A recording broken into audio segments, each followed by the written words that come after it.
शेवटी आयुष्यामध्ये काय करायचं असतं? नाव कमवायचं असतं. जे क्षेत्र तुम्ही निवडलं, जो छंद तुम्ही निवडला, जे ज्ञानाची शाखा निवडली, जे कौशल्याची शाखा, त्याच्यामध्ये तुमचं नाव झालं पाहिजे जगामध्ये, सबंध जगामध्ये तुमचं भलं व्हावं असं जर वाटत असलं कोणाला, ते तुमच्या आईला निवडलं, बाकी कोणालाही नाही.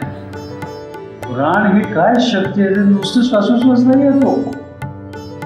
तुमचे शरीर यंत्रणा चालवायला, तुम्हाला तुमच्या गोल्स पर्यंत जायला जे जे पाहिजे ते तो श्वास घेऊन येतो आहे. तुमच्या अंगावरनं ती ऊर्जा वेगळी काढून ते ऊर्जेचे प्रवाह जे आहेत त्याच्यामध्ये स्टोअर करून ठेवतोय.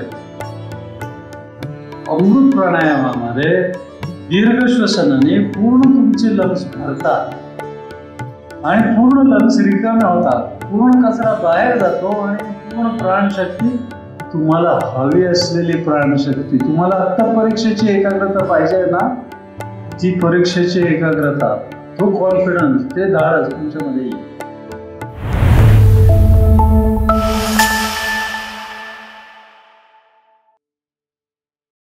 आधी जसं गणपती वंदन करायचं तसं माईकला वंदन करून पुढे जाता येतं, नाही तर जाता येत नाही.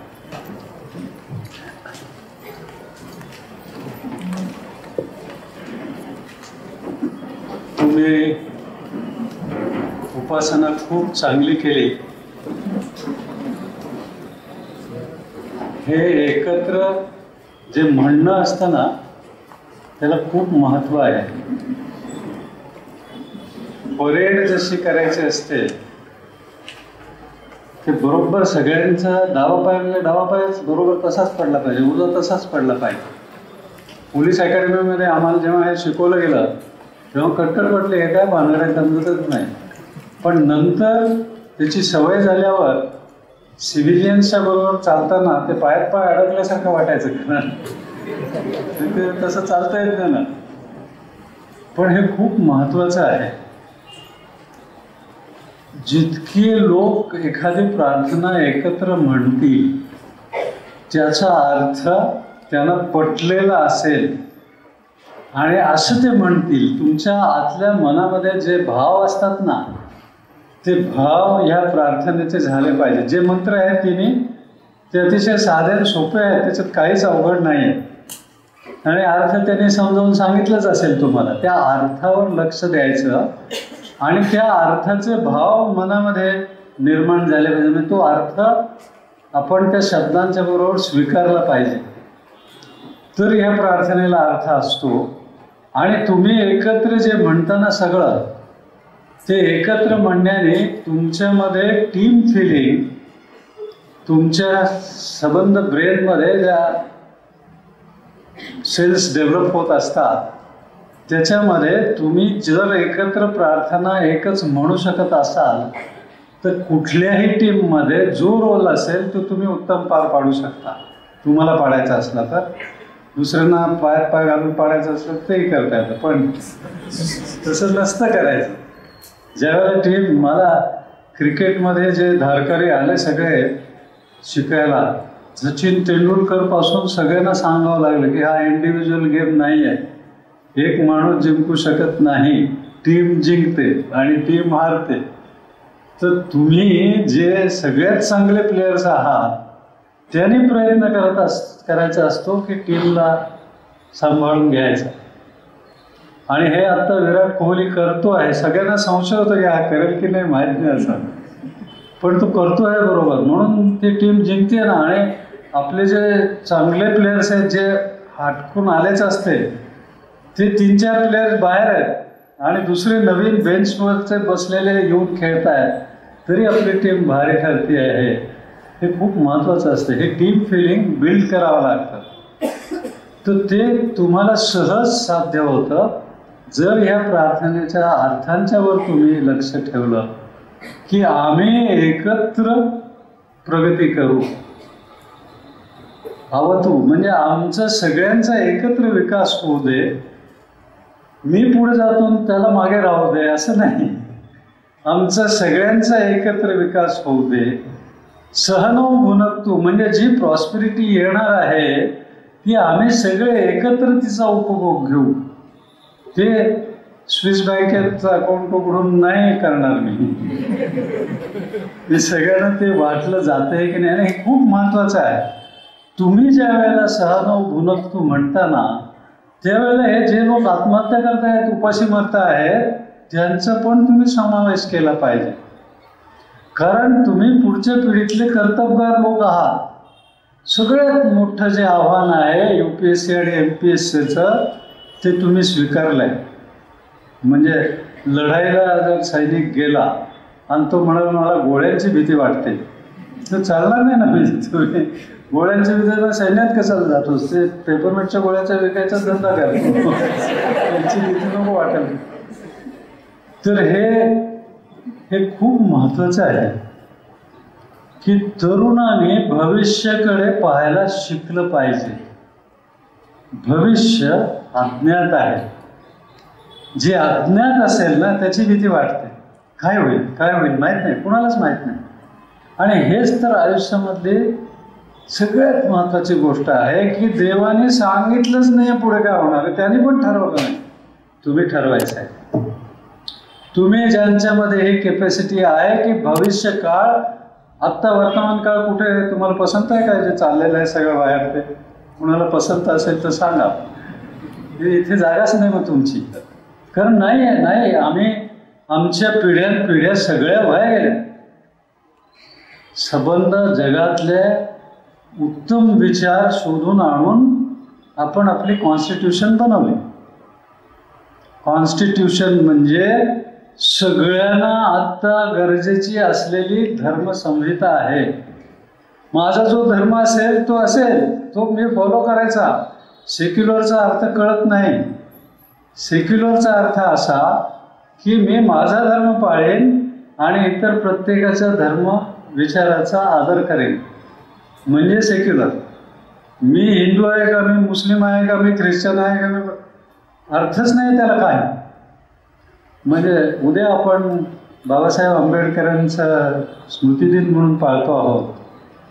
काय त्यांचं ज्याला नाव घ्यायचं असेल त्यांनी घ्या, पण निदान एवढं तरी करा.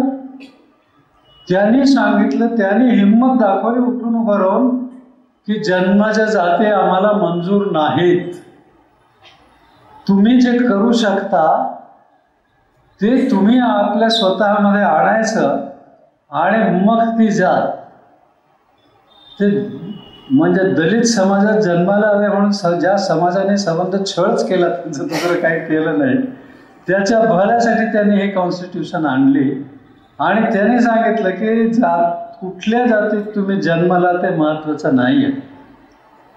तुमचे विचार काय आहेत आणि तुम्ही करता काय आहात. तुम्ही स्वतःसाठी करता आहात का दुसऱ्यांसाठी करता आहात? नाही, शेवटी आयुष्यामध्ये काय करायचं असतं? नाव कमवायचं असतं. जे क्षेत्र तुम्ही निवडलं, जो छंद तुम्ही निवडला, जे ज्ञानाची शाखा निवडली, जे कौशल्याची शाखा, त्याच्यामध्ये तुमचं नाव झालं पाहिजे. नाही, सचिन तेंडुलकर बद्दल मी बोललो तर कुठेही मला कोणीही विचारलं नाही सचिन तेंडुलकर कोण. कारण सगळ्यांना म्हणजे ज्यांना क्रिकेटचा दुस्वास करतात त्या लोकांना पण सचिनचा पराक्रम माहिती आहे की आहे ते चांगला खेळाडा.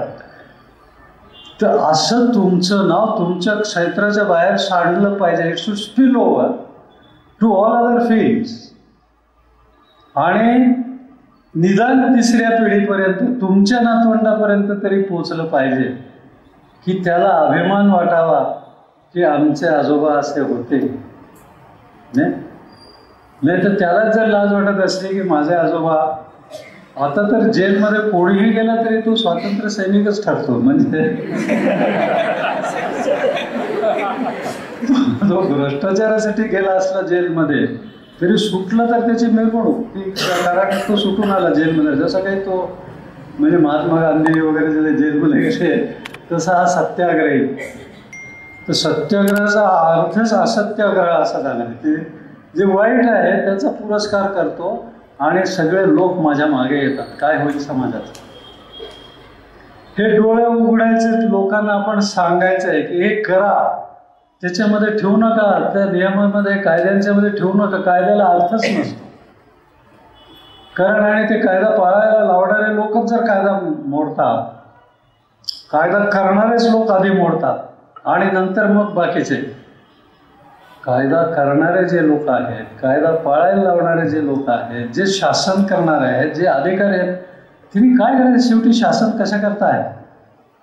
तुम्ही शासकीय अधिकारी व्हायला म्हणता आहात, काय करायचंय तुम्हाला? अन्याय करणार नाही, अन्याय होऊ देणार नाही, ही प्रतिज्ञा आहे.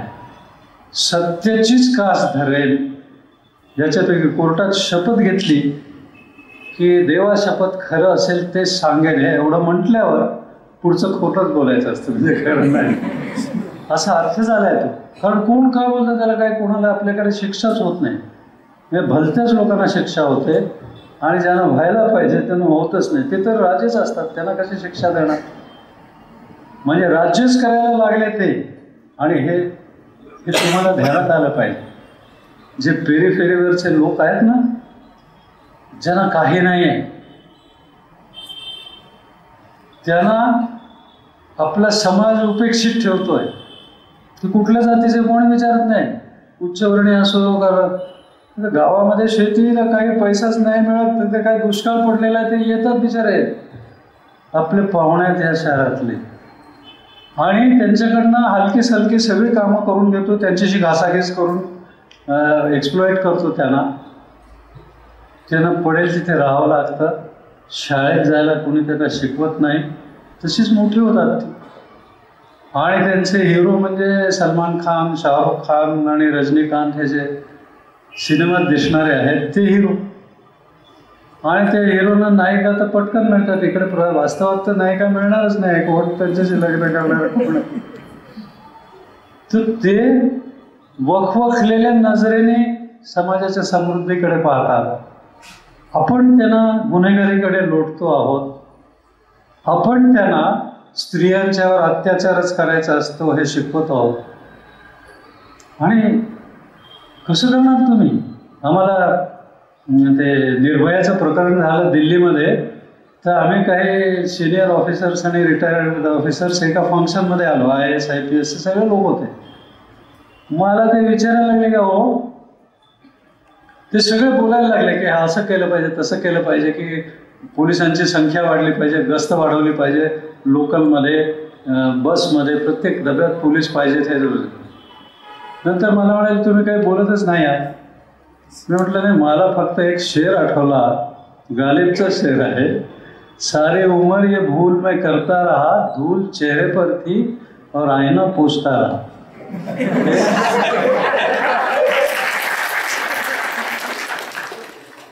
कुठलीही सत्ता, परकी आपली कुठलीही सत्ता, लोकांना त्यांना मर्जीविरुद्ध वागायला भाग पाडू शकत नाही.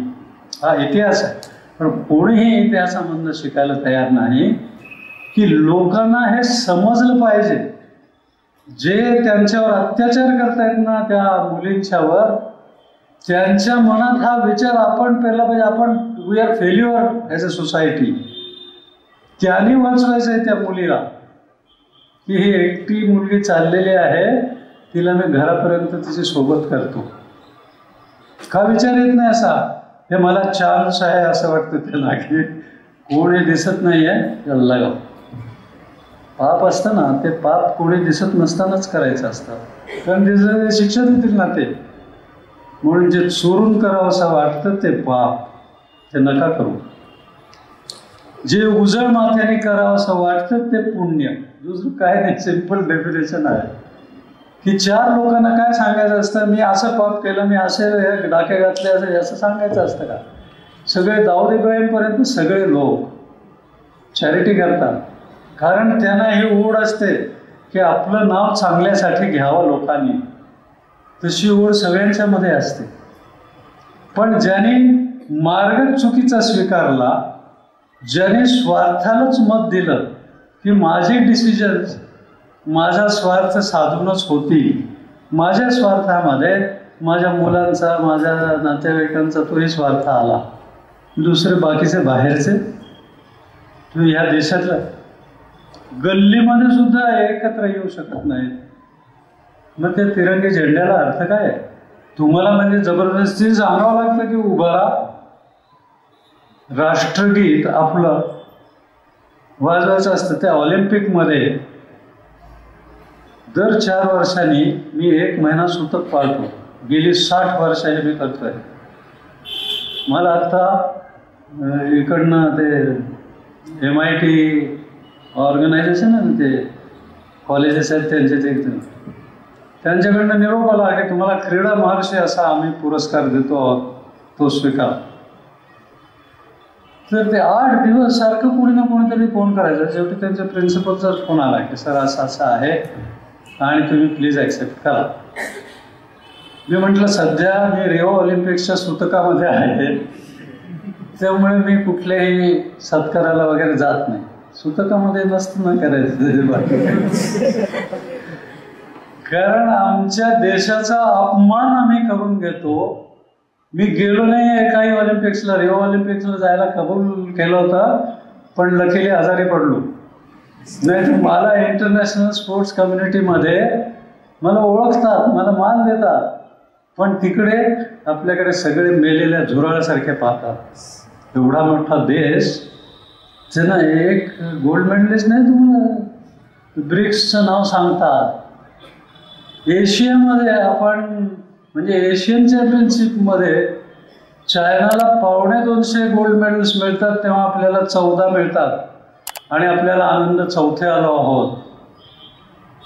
कोरियाला 5 पट, जपानला 10 पट एवढी ती मिळतात आणि आपल्याला लाज वाटत नाही. काय देश आहे आमचा. हंगेरीमध्ये जर मुलं जी असतात ना, तरुणपणापर्यंत 18 वर्षापर्यंत मुलं जर रेग्युलर जिममध्ये आणि क्रीडांगणावर आली नाही तर त्यांना आईवडिलांना 1 वर्ष सक्त मजुरीची शिक्षा आहे. 1 वर्ष. तर हे म्हणजे कायदा पास झाला तेव्हाच त्या लोकांनी आम्हाला सांगितलं. ते मी म्हटलं हो हे असं काय कायदा केला तुम्ही इतका कडक. ते म्हणाले आम्हाला आमच्या भविष्याची काळजी आहे म्हणून आम्ही हा कायदा केला की जर मुलं क्रीडांगणावर गेली नाहीत, खेळली नाहीत तर ती भित्री होतात. अकॅडमिक्सवर जो भर देतो फक्त, त्याला डिसिजन मेकिंग येत नाही. वकील असतो ना, वकील, तो तुमची केस लढवतो, पण शिक्षा झाली तर तू तुरुंगात जात नाही, तुम्हाला जायला लागतं. तर हे जे अकॅडमिक्सचं जे ज्ञान आहे ना, ते वकिलाच्या ज्ञानासारखं आहे. ते प्रत्यक्षात तुम्हाला वापरता येते की नाही. मी 1 दिवसही कुठलाही सायकोलॉजीचा कोर्स केलेला नाही, 1 पण परीक्षा दिलेली नाही सायकोलॉजी. मी मॅथमॅटिक्सचा विद्यार्थी आहे, माझा संबंधच नव्हता सायकोलॉजीचा. पोलीसमध्ये आलो म्हणून मी मॉब सायकोलॉजी शिकलो, क्रिमिनल सायकोलॉजी शिकलो आणि खेळाची आवड म्हणून स्पोर्ट्स सायकोलॉजी शिकलो. त्याच्यातनं मला कळलं की हे आपलं योगशास्त्र आहे, आपली सायकोलॉजी आहे, आपलं मानसशास्त्र आहे. म्हणून मी योगशास्त्राचा अभ्यास केला आणि जबरदस्त त्याच्यामध्ये रिझल्ट मिळत आहेत. म्हणजे बाहेरचे लोक चाट पडले की कसं काय तुम्ही इतकं कसं तयार केलं त्याला. तर हे सगळं असताना मला त्या sports psychology association of India आणि युनिव्हर्सिटीज असोसिएशन ऑफ इंडियाने एशिया पॅसिफिक कॉन्फरन्स घेतली स्पोर्ट्स सायकोलॉजीची नागपूरला. तर त्याने मला त्याच्यात लाईफ टाईम अचिव्हमेंट अवॉर्ड द्यायचं ठरवलं. मला पत्रच आलं एकदम. मला हसू यायला लागलं की मला काय देतात. मी त्यांना फोन केला, म्हटलं I am not a doctor, I am a quack. की म्हणजे माझं जे ज्ञान आहे ना ते कुठल्याही परीक्षेच्या भट्टीतनं तावून सुरुवात करून निघालेलं नाही आहे. फक्त जे अनुभव येत आहेत ते मी लिहिलं आहे, त्याच्यावर मी काम करतोय. तर मग त्यांच्या 3ऱ्या दिवशी फोन आला की सर असं ठरलं आहे की तुम्ही जर ॲक्सेप्ट केलं नाही तर यावर्षी कोणालाच देणार नाही. तर बाहेरच्या म्हणजे आफ्रिकेतले वगैरे सिंगापूरचे सगळे लोक आमंत्रण लावून येत आहेत एशिया पॅसिफिक कॉन्फरन्सला, तर तुम्ही या. तर मी ॲक्सेप्ट केलं ते आणि लाजेकाजास्तव त्यांचं ते कॉन्फरन्सही अटेंड केली आणि ते जे अध्यक्ष होते त्यांचा पेपर मी मुद्दाम ऐकायला गेलो आणि त्याचं पेपर त्यांचं प्रेझेंटेशन पाहिल्यावर माझ्या ध्यानात आलं की यांना खरंच काही म्हणजे काहीच समजत नाही. कारण त्यांची जी डॉक्टरेट मिळालेली आहे ते हा लेखक काय म्हणतो आणि तो लेखक काय म्हणतो हे सगळं मांडलं त्याने. प्रत्यक्षात काय होतं माहितीच नाही ना. म्हणजे त्यांचं हायेस्ट अचिव्हमेंट म्हणजे कोणीतरी एक ऑलिम्पिकला गेलेला माणूस त्यांच्याशी बोलला. मी म्हटलं ही जर आमच्या बॅकअप सपोर्ट स्ट्रेंथची हालत असली तर काय होईल, कोण तयार होणार? सगळं खेळाडूंनीच तयार करायचं. काय त्याने स्टेडियम बांधायचं, त्यानेच कोचेस बोलवायचे, त्यानेच. अरे हा युवा वर्गाचा भाग आहे. म्हणजे इट्स अ यूथ ॲक्टिव्हिटी. ते यूथ जे असतं ना, तुम्ही सगळे त्याच्यामध्येच आलात ना. तुम्हाला स्पॉन्सर पाहिजे, तुमचे आईवडील तुमचे स्पॉन्सर्स असतात, त्यामुळे ऐकावं लागतं आईवडिलांचं. दुसरं काय ते म्हणतील ते, कारण पैसे ते देणार आहेत ना. कुठे पैसा पैसा असता तर मग विचारलं बघू काय म्हणतो बाप. पण नाही ना पैसा, त्यांचं ऐकावं लागतं. पण एक गोष्ट ध्यानात घ्या, जगामध्ये सबंध जगामध्ये तुमचं भलं व्हावं असं जर वाटत असलं कोणाला, ते तुमच्या आईला आणि वडिला, बाकी कोणालाही नाही. ते तुम्हाला आतापर्यंत कळलं असेल. घराच्या बाहेर पडलं की सगळे शत्रूच असतात, की याला खड्ड्यात घातलं म्हणजे मी पुढे जाईल. कारण आपल्याला कॉम्पिटिशनचा अर्थच समजलेला नाही. स्पर्धा जी असते ना, तुम्ही स्पर्धा परीक्षेला बसणार आहात. स्पर्धा ही आपल्या भावंडांशी असते, आपल्या सहकाऱ्यांशी असते, आपल्या मित्रांशी असते. शत्रूशी स्पर्धा करायची नसते, शत्रूशी लढाई. तर ज्याच्याशी स्पर्धा आहे त्याला शत्रू मानणं ह्याच्यासारखा मूर्खपणा दुसरा नाही.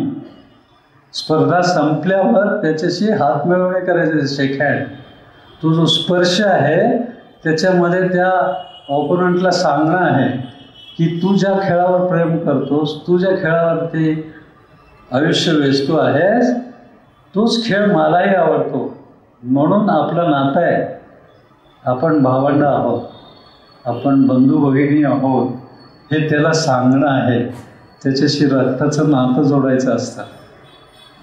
म्हणजे जितकं प्रेम भावाविषयी वाटायला हवं, वाटत नाही पण पाहिजे वाटत, तितकंच प्रेम आपल्या ऑपोनंटविषयी पण वाटलं पाहिजे.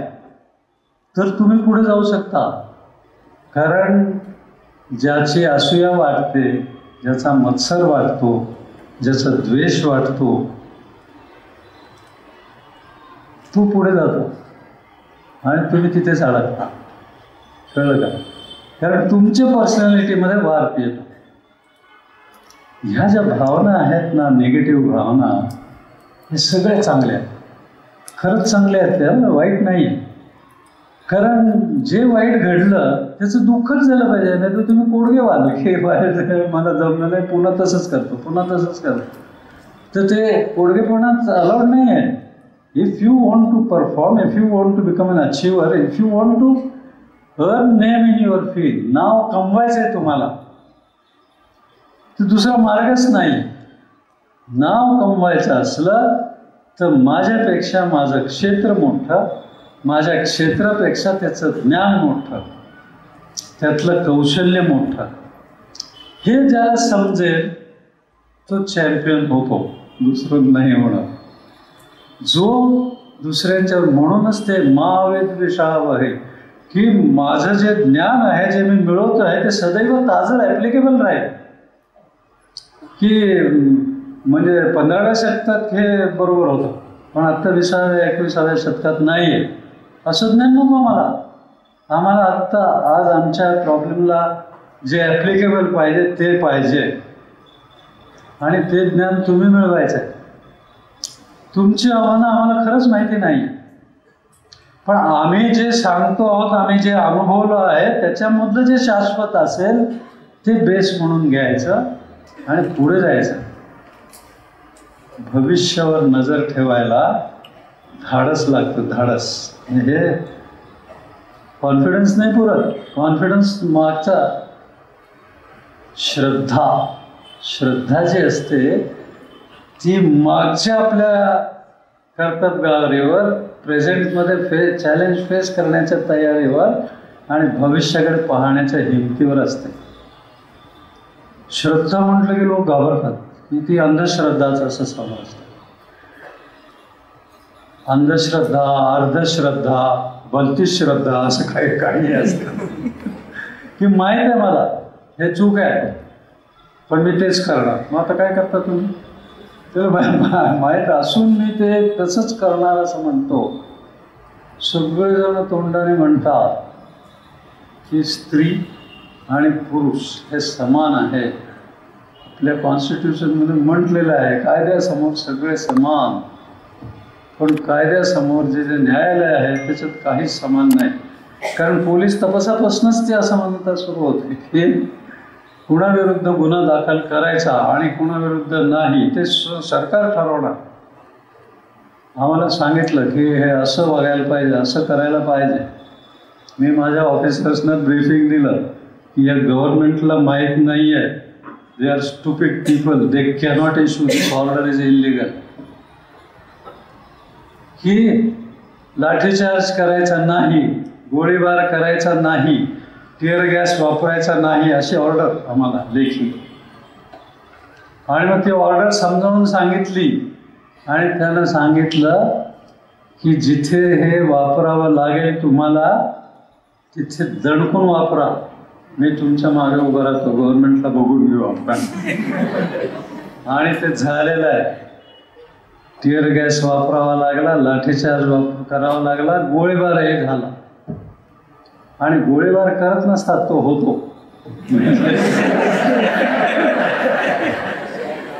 शेवटी जे गोळीबार करणार ना तेही प्रेशरमध्ये असतात, ते म्हणजे मरणाचं भय असतं तेव्हा गोळीबार करतात. त्याचं नाही की ज्या वेळेला मॉब पूर्ण येऊन हे करतोय ते असं करताच येत नाही की आधी अनाऊन्स करा, मग त्यांना सांगा इतकं अंतर ठेवा, मग मी गोळी मारतो. अंगाला लोक येऊन भेटल्यावर जो गोळीबार होतो तर मरणारच माणसं, जास्त मरणार. कारण ते तुम्ही म्हणजे कुठे गोळी मारता आहात काही कळतच नाही, तर ते गोळीबार होऊन जातो त्यात. तर त्या म्हणजे दगड मारायला आले पोलीस स्टेशनवरच आलेलो. आणि माझा जो DYSP होता तो तिथे होता. तर त्या SRP दगड मार ते म्हणतात हे काय मूर्खपणा आहे, लोकल पोलीस बिचारे तिथेच राहायचे आहेत त्यांना, उगीच कशाला दुश्मनी घ्यायचे म्हणून ते दगड सहन करत. SRP नाही करत ते त्याच्या त्या कमांडरने SRPचा जो हवालदार होता त्याने पाठीशी लोड केली, समोर रोखली बंदूक. तर आता तो गोळी झाडतोय म्हटल्यावर गावंड्याने आपली लाठी त्या बंदुकीच्या खाली घातली, वर ती उचलली तर दणकन आवाज झाला आणि गोळी गेली. मग ते आवाज बंदुकीचा ऐकल्याबरोबर ते पळायला लागले लोक की मागे लाठीचार्ज करून त्याने. आणि मला फोन आला की घाटंजीला गडबड आहे, यवतमाळला मी SP होतो. मी कलेक्टरला म्हटलं चला, तर कलेक्टरना बसवलं जीपमध्ये, मी घेऊन गेलो त्याला. तर ते म्हणजे मागे 5 लोक गाडीमध्ये बसलेले, लाठीवाले आणि एकाजवळ बंदूक, बाकीचे. मी म्हटलं लाठीवाले मला जास्त पाहिजेत, बंदूकवाले नको. तर ते आणि मग कलेक्टरना काळजी वाटायला लागली, कारण त्यांना माहीत नाही ना, हे हुशार होते, अतिशय चांगले डिसिजनवर खूप छान कलेक्टर होते ते. पण त्यांना काळजी वाटायला लागली, अहो तुमच्याकडे घाटंजीला लोक किती आहेत? म्हटलं 30 लोक आहेत ना. आणि मग ते म्हणाले की आणि काय 5 लोक आपण घेऊन चालले, 35 लोक 40,000चं गाव, ते काय आपण कसं सांभाळणार? मी म्हटलं अहो तुम्हाला माहीत नाही, इथे 35 लोक असले ना तरी मी माझ्या हाताखाली की जितके लोक आहेत, माझ्या हाताखाली 1000 लोक आहेत ह्या जिल्ह्यामध्ये. तर मी जेव्हा हजर असेन तिथे 1000 लोक आहेत, म्हणजे मी 1000 लोकांच्या बरोबर आहे. आणि ते म्हणजे आपल्याकडे 1035 आहे, तुम्ही काळजी नका करू. तर त्यांना आणखी भीती वाटायला वेळा दिसतो काही बोलायला नाही. बिचारे पोहोचले. मी म्हटलं तुम्ही आता पोलीस स्टेशनमध्ये आम्ही गेलो तर गावंडे पूर्ण सेक्शन असा बाहेर बंदुका रोखून बसलेले आणि मॉब घोळके. आम्ही सरळ पोलीस स्टेशनमध्ये गेलो. त्याला मी विचारलं गावंडे काय झालं? तो म्हणाला सर फायरिंग झालं म्हणाला, म्हणजे आम्हाला फायर करावं लागलं आणि नंतर लाठीचार्जेस केलं, पण लोक भडकले. आणि कलेक्टरने ते खवळलेले मॉब्स पाहिले ना, म्हणजे आमची जीप एकदम भरकन गेली सायरन वाजवत. मग ते पाहायला लागले की पोलीस आले आणखी मागणं, ते आणखी फोर्स येईल असं त्यांना वाटलं, तो आलाच नाही. ते त्या जीपमध्ये 1005 लोक.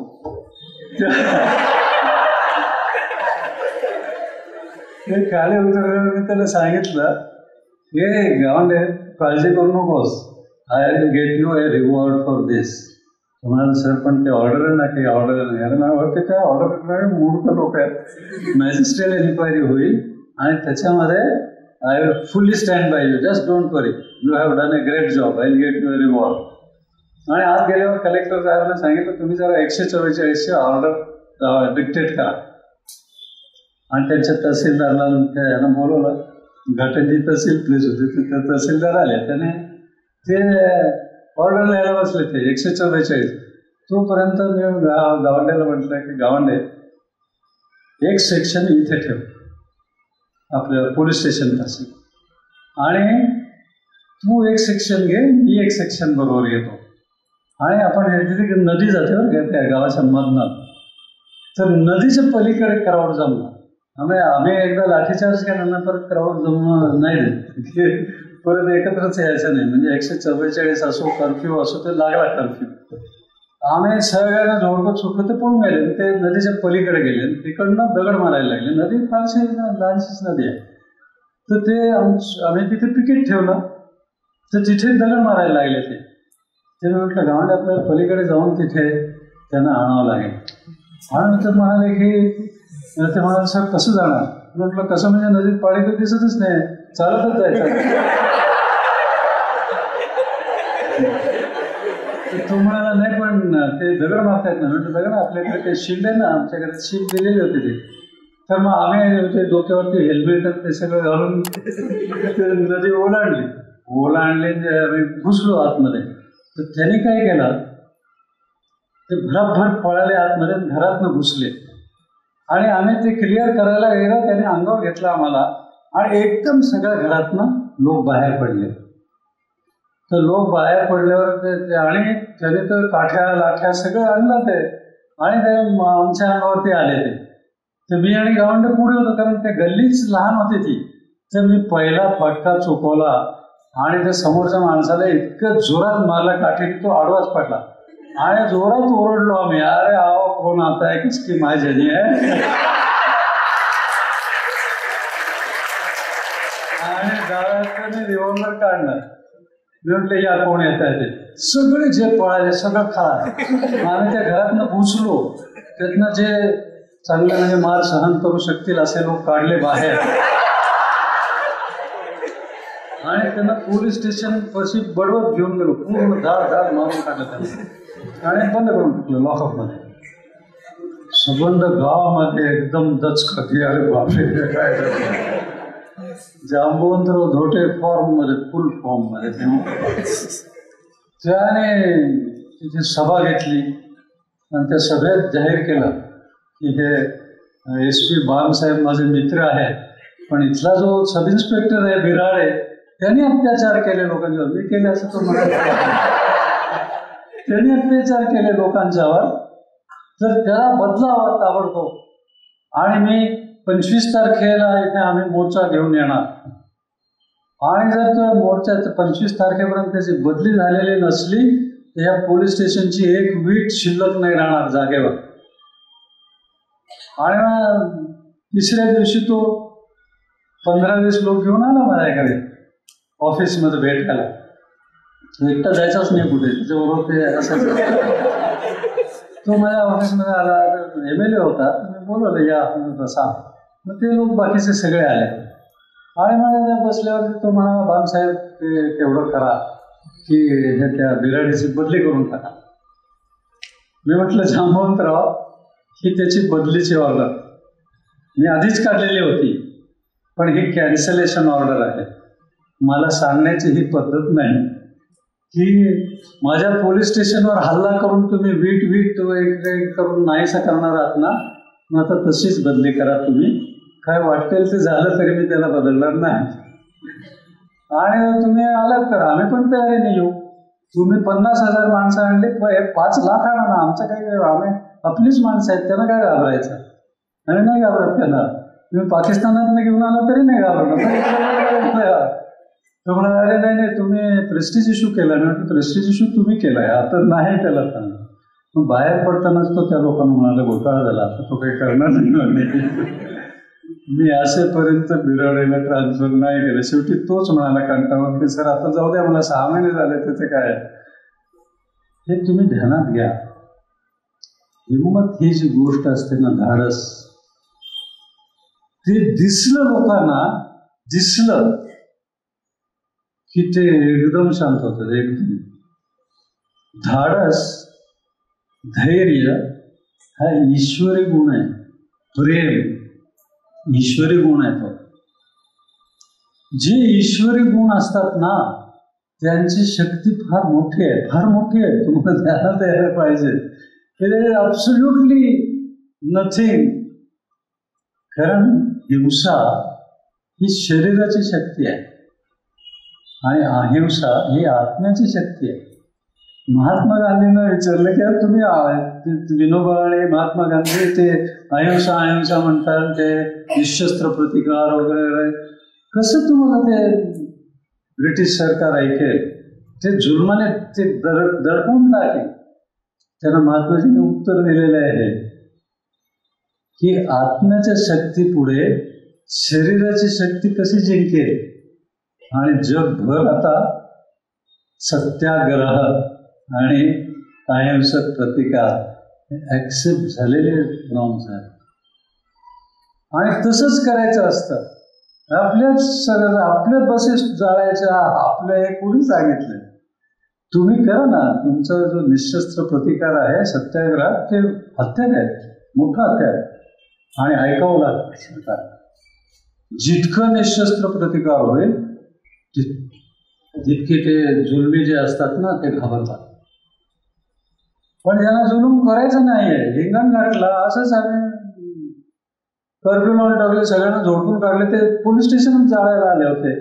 तसंच आम्ही जाळू देऊ ना. मी पोचलो तेव्हा असंच माझा म्हणजे 1005च लोक घेऊन मी हिंडायचा. जीपमध्ये लवकर पोचतो, बाकीच्या गाड्या पोचत नाहीत ना. आणि ती गाडी पण फेल झाली रस्त्यात. म्हणजे माझी कल्पना अशी की ते येत आहे, पण ते टायर सगळे फ्लॅट होते, तिघालाच झाले, सरकारी गाड्या, ते बंद पडलं. तर मी एकटाच पोचलो. म्हणजे रिव्हॉल्वर रोखलाय पण आत गोळ्याच नाहीत, असं झालं. ते लोक अंगावर आले आमच्या. आम्ही झोडपून काढलेत ना अक्षरशः. आणि इतकं माले की काय सांगायचं.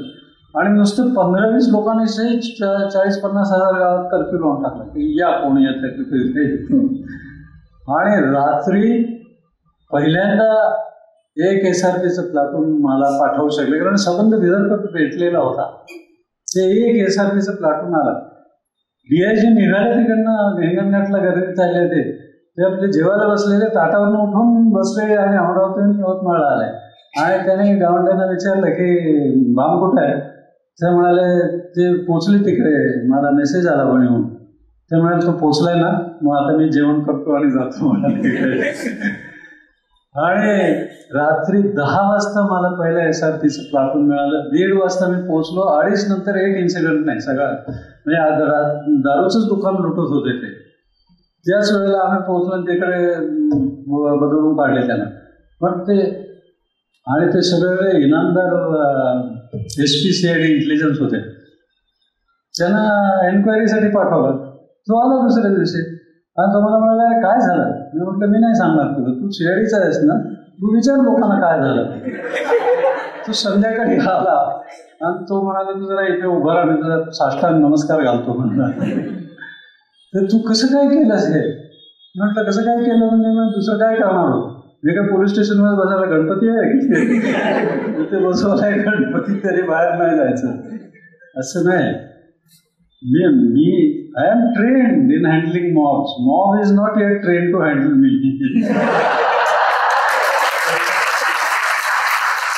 मला कसली काळजी आहे? हे जे धाडस असताना ते तुम्हाला वाटेल त्या सिच्युएशन मधून बाहेर काढ, वाटेल ती सिच्युएशन. आणि जर नाही बाहेर निघालो तर नाव कमवायचं आणखी काय पाहिजे की पॉस्थमस मेडल नाही.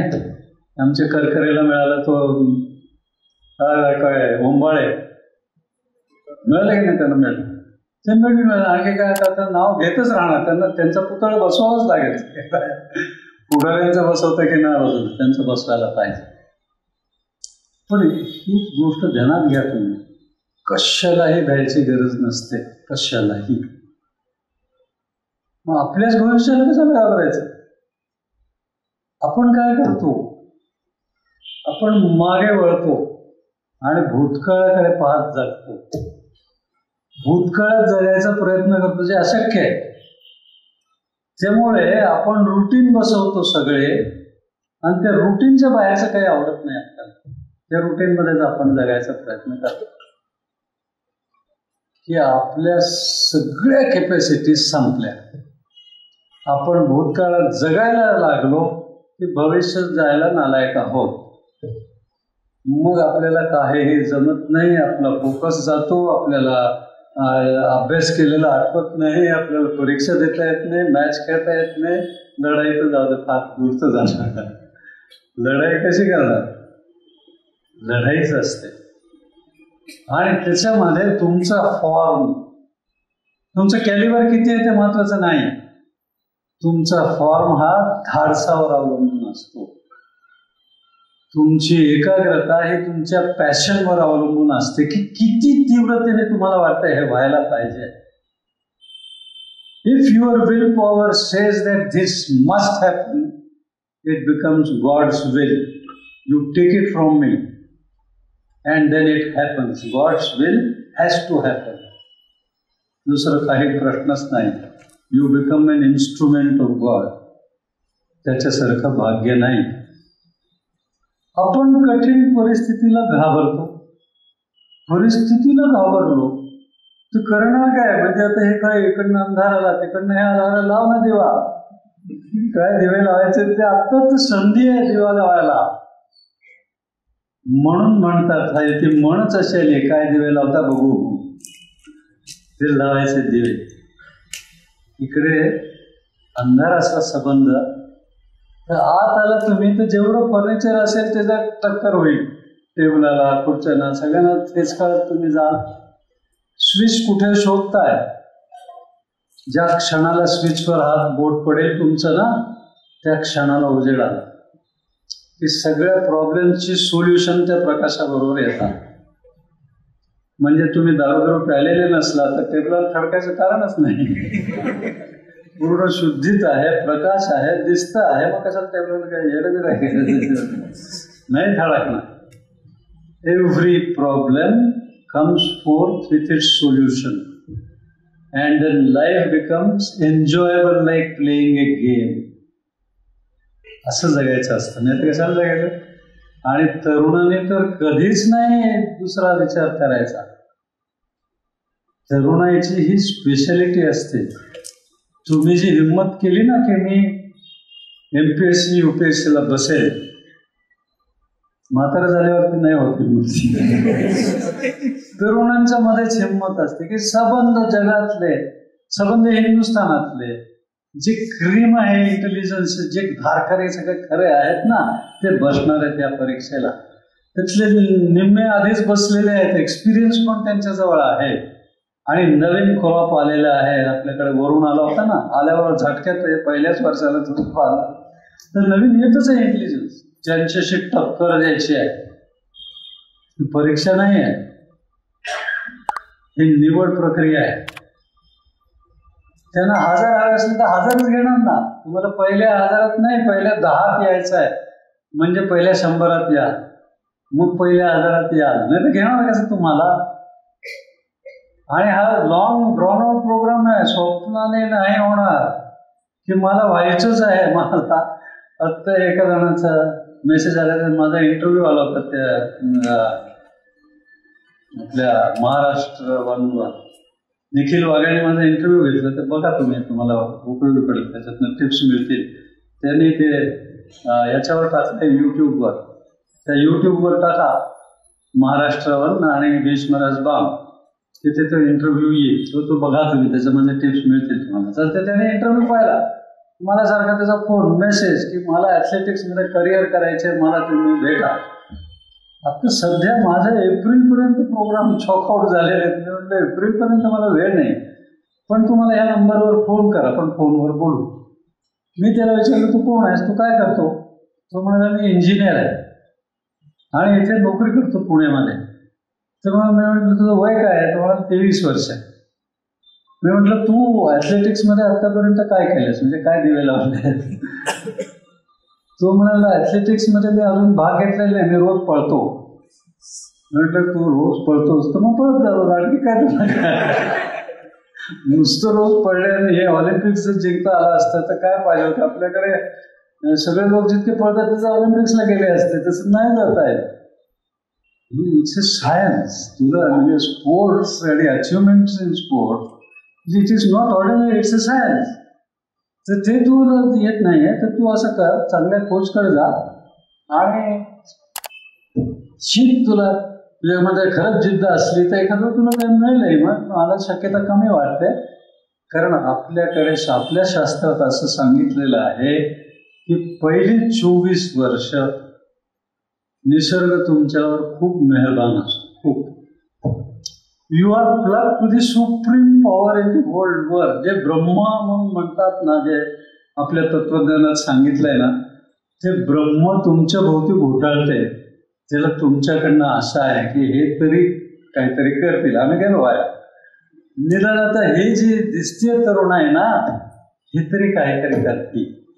आणि खरं सांगतो, काय करायचं आहे, काय व्हायचं आहे, तुम्ही ठरवायचं आहे. त्यांनी नाही ठरवलं, तो फक्त दिशा दाखवतो. दैवम चैवात्र पंचमम, 5वा हिस्सा दैवाचा आहे. 80% तुमच्या पुरुषार्थाचा आहे. पुरुषार्थामध्ये स्त्री पण आली बरं का. पुरुष म्हणजे व्यक्ती म्हणजे, आणि स्त्रियांच्यामध्ये पुरुषार्थ जास्त असतो असा माझा तरी अनुभव आहे. त्यांची जी हिंमत असते, जर एखाद्या बाईने ठरवलं ना, वाटेल ते करू शकतो. आणि मग पुरुष येतो तो बिचारा त्याच्या. कारण तशी निसर्गाची योजना आहे, त्याला काय करणार. कारण बाईला घर उभं करायचं आहे, तिला पुढची पिढी, तिच्यावर संस्कार करायचे आहेत, पुढची पिढी जन्माला घालायची, ते बाई करणार आहे. त्यामुळे बाईला शक्तीच जास्त दिली आहे. आईचं जे प्रेम आहे ना, ईश्वराची खरी शक्ती ही स्त्रियांच्याकडे आहे. पुरुषांच्याकडे कंडिशनल आहे. तुमच्यामध्ये धाडस असलं तर ईश्वराची शक्ती तुमच्यामध्ये आहे, नसलं तर नाही. सरेंडर, दुसरं काय नाही. तू उगीच भांडण नाही करायचं. बाबा नमस्कार, तू कोण, इकडनं कोण यायला का, तू काही बाहेर.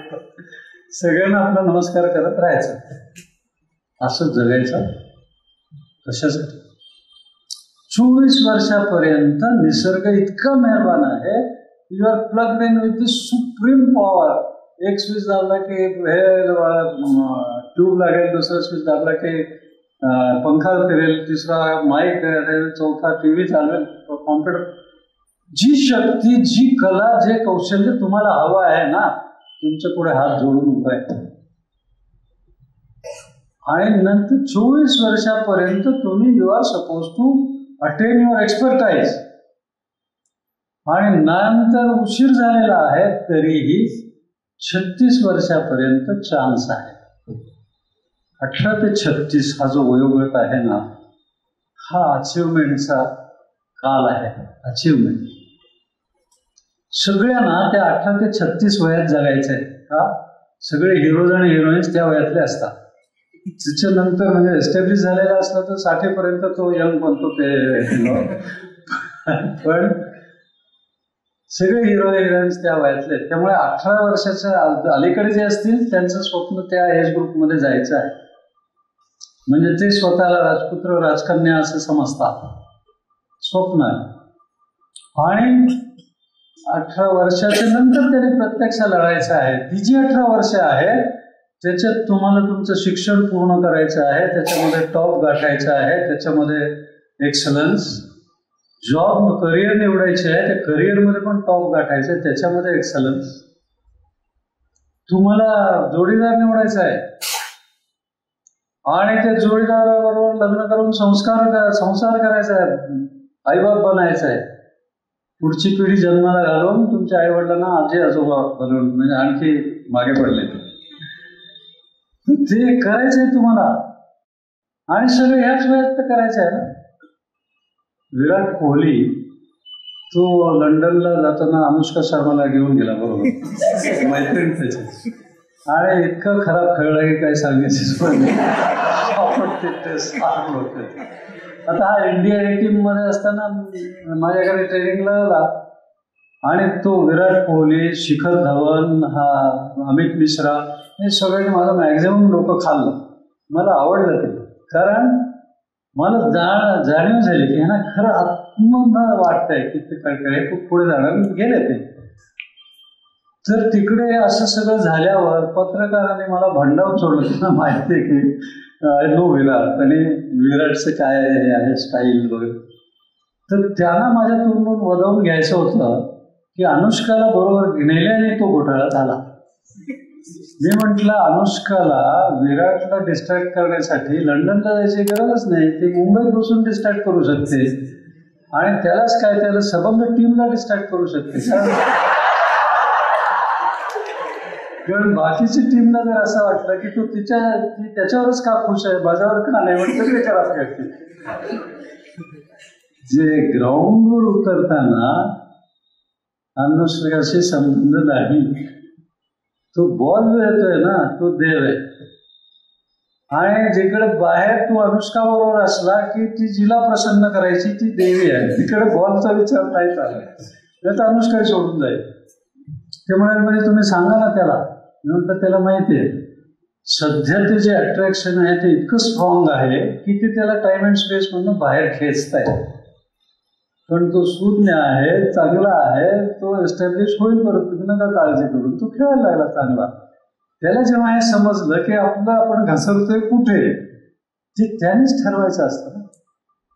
तुम्हाला खरं सांगतो की तुम्ही वागता कसे, बोलता कसे, खेळता कसे, काय काय करता कसं, सगळं लोक बाहेरचं पाहतात. पण तुमच्या डोक्यात काय चाललंय ते कोणीही पाहू शकत नाही. आणि तुम्हाला मात्र समजलं पाहिजे नाही तर चेकअपला जाता आवडतो तुम्ही की माझ्या डोक्यात काय चालतंय मला समजत नाही. असं होतं बरं का, म्हणजे ब्लँकआउट होतो माणूस आणि काय चाललंय माझ्या डोक्यात आणि ते विचार येतात आणि मग तुझं डोकं आहे तर येऊ दे नको, पण ते गोंधळतो सगळा.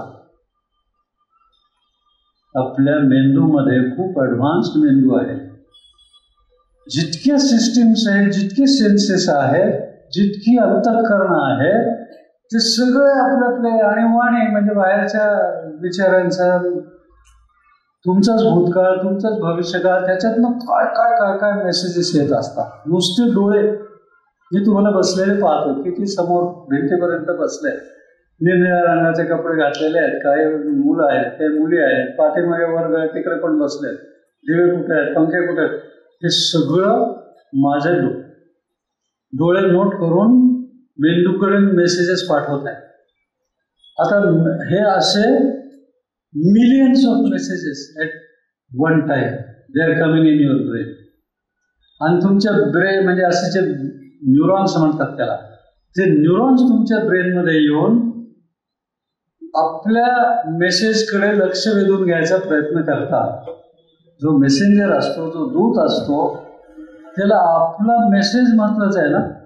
मॅरेथॉनमध्ये पहिला जो शिपाई पळत गेला त्याने तो निरोप सांगितला की आपण जिंकलो आहोत, पण सांभाळून राहा, त्यांचा हल्ला येईल एखाद वेळ नगरीवर ते परत, कारण ते रिग्रुप करून इकडे ते, म्हणून त्याला पाठवलं होतं की लवकर पळत जा. त्याने मेसेज सांगितला मेला, पटला काही मेला. म्हणजे इतकं त्याला तो मेसेज महत्वाचा होता. तसं आपल्याला तुम्हालाही सांगितलं की धर्माधिकारी सांगताना हा ताबडतोब मेसेज सांगा, तुम्हाला कळलं की अरे बापरे हा त्यांना ताबडतोब गेलं पाहिजे, तुम्ही गेलात आणि धर्माधिकारी सर तर ते कामातच असतात सारखे. काय मला तर नवल वाटतं की इतकं काम कसं करतो, तर तो कामातच असतो. त्याचं लक्ष वेधून घ्यायला तुम्ही प्रयत्न करता, सर जरा हे ऐका, जरा हे ऐका. तर त्याचे सगळे न्यूरॉन्स जोरात ओढून आपला मेसेज सांगत असतात. त्यामुळे तुम्हाला शाळेची आठवण असली तर विचार करून बघा, मास्तर किंवा मॅडम आलेल्या नसल्या तर वर्गात कसा गोंधळ चाललेला असतो. जो गोंधळ त्याचे सगळेजण आपापल्या आवाजात ओढत असतात. कोणी गाणं म्हणताय, कोणी काय करताय, कोणी भांडतायत, कोणी मारामार. पण ते कसं कंट्रोल करणार? मग एकाग्रता होणार कशी, अभ्यास कसा करायचा, परीक्षा कशी द्यायची, पेपरमध्ये आठवणार का, काही आठवणार नाही, सगळं विसरणार. मग काय करायचं, असं चालू द्यायचं नाही. सगळ्यात सोपी गोष्ट आहे तुमचा श्वास, तुमचा प्राण. ही शक्ती अशी आहे की तुमच्या डोक्यामध्ये जी शक्ती तुम्ही जिची आराधना करता आहात ती प्रत्येक श्वासाला प्रचंड प्रमाणात तुमच्या आतमध्ये, कारण त्या शक्तीची सूक्ष्मता तुम्हाला ओळखूच येते. जसं न्यूरॉन्स, अशा तारे जितके दिसतात ना त्याच्यापेक्षा जास्त न्यूरॉन्स आपल्या डोक्यात आहेत. जे दिसत नाहीत त्याचे ते बिलियन्स. तशी ती शक्ती एका श्वासामध्ये इतकी शक्ती आत आणते, पण त्याच्यावर तुमचं अनुसंधान नाहीये, म्हणून तुमची रिकव्हरी लेट होते, लेट. माझ्याकडे एक स्नूकर प्लेअर आला, जबरदस्त प्लेअर, त्याचा टच इतकं मॅड अबाउट हिज गेम, आणि तो ट्रेनिंगला यायचा तो, आणि तो म्हणजे नादार विद्यार्थी होता. म्हणजे त्याला मी सगळ्यांना फी लावायचा, पण ती फी त्यांना स्पोर्ट्स स्कॉलरशिप म्हणून दिलेली.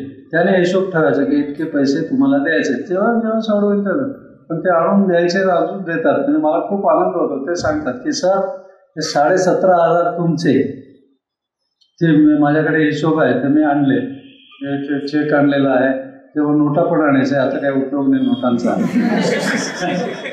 पण मग मला दुसऱ्याला ती स्कॉलरशिप देता येते ना. म्हणजे मी वन मॅन इन्स्टिट्यूट जे आहे म्हणजे पुरुषोत्तम अकॅडमी, त्याच्यामध्ये असंच करावं लागायचं. तर तो एकदम खलासा, काही करतोच येईना त्याला, त्याचा टच गेला पूर्ण कम्प्लीट, आणि 5-6 महिने दिसलाच नाही. तो कुठे दिसला नाही. शेवटी एका कार्यक्रमात दिसला. म्हटलं तू आहेस कुठे, तू आलाच नाहीस, नाही तुझं झालं काय, पेपरमध्ये नाव नाही, फोटो नाही, कसं काय तुझं चाललंय. तो म्हणला सर माझा फॉर्म टोटली गेलाय, मला खेळताच येत नाही, हात जड झालाय माझा, लोखंडाचा जाता, आणि ज्याने शिकवलं स्नूकर पहिला पॉट कसा करायचा ते मला हरवायला लागले पहिल्या राऊंडला. तर मला तुमच्याकडे यायचंच आहे. आणि तो आला दुसऱ्या दिवशी आणि बसल्यावर मला सर किती वेळ लागेल ते माझं सुधारायला. म्हटलं 31 सेकंद लागतील. तो म्हणाला 30 सेकंद. मी म्हटलं ते 30 सेकंद फार जास्त आहे, बट ते स्विच दाबल्यावरती लाईट लागायला जितका वेळ लागतो ना तितके वेळात सगळं परत येईल. ही तुझी जी सिद्धी आहे ना तुझ्या शरीरामध्ये, तुझ्या सिस्टीम मध्ये आहे, ती तू झोपून टाकलीस. ती जागा व्हायला एक श्वास म्हणजे नॉर्मली आपण 4 सेकंदात घेतो आणि सोडतो. त्या एका श्वासामध्ये ती तुमची सिद्धी परत येते. तुम्हाला नवल वाटेल की असं काही बाकीचे लोक नापास कशाला होतात, बाकीचे इतके निराश का जगतात. तुम्ही बघतच नाही आहात त्याच्याकडे. प्राण ही काय शक्ती आहे, नुसतं श्वासोश्वास नाही येतो. तुमचे शरीर यंत्रणा चालवायला, तुम्हाला तुमच्या गोल्स पर्यंत जायला जे जे पाहिजे ते तो श्वास घेऊन येतो आहे. तुमच्या अन्नामधनं ती ऊर्जा वेगळी काढून ते ऊर्जेचे प्रवाह जे आहेत त्याच्यामध्ये स्टोअर करून ठेवतोय.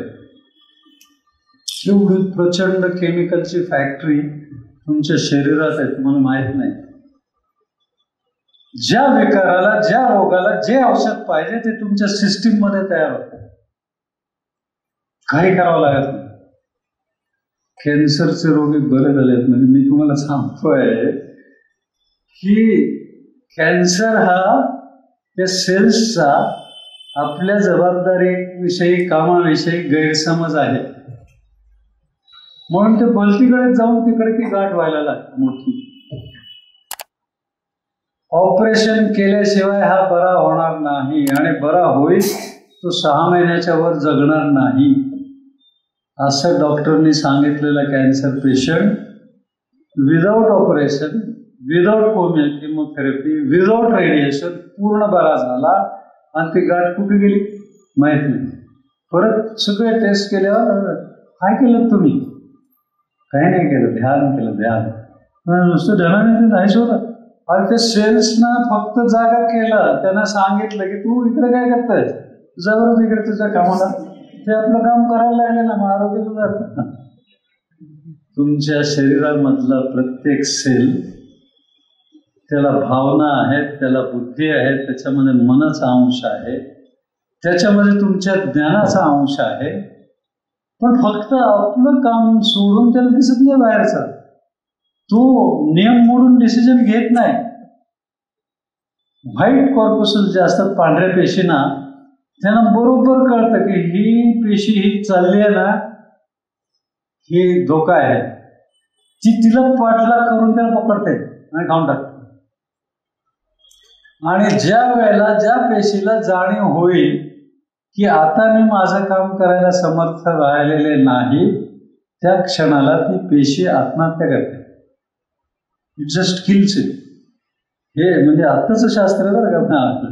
आमचं जे शास्त्र आहे त्याच्यामध्ये हे इंडिकेट केलेलं आहे, पण आपल्याला माहित नाही आहे. ती पेशी आत्महत्या करून टाकते. मग ती अगदी बारीक पेशी असते ना ती, मग दुसऱ्या पेशी तिला उचलून तुमच्या लंग्समध्ये आणून टाकतात आणि तुम्ही जो श्वास सोडता बाहेर, त्याच्याबरोबर ते बाहेर निघून जातं आणि तिचं खत होतं. खत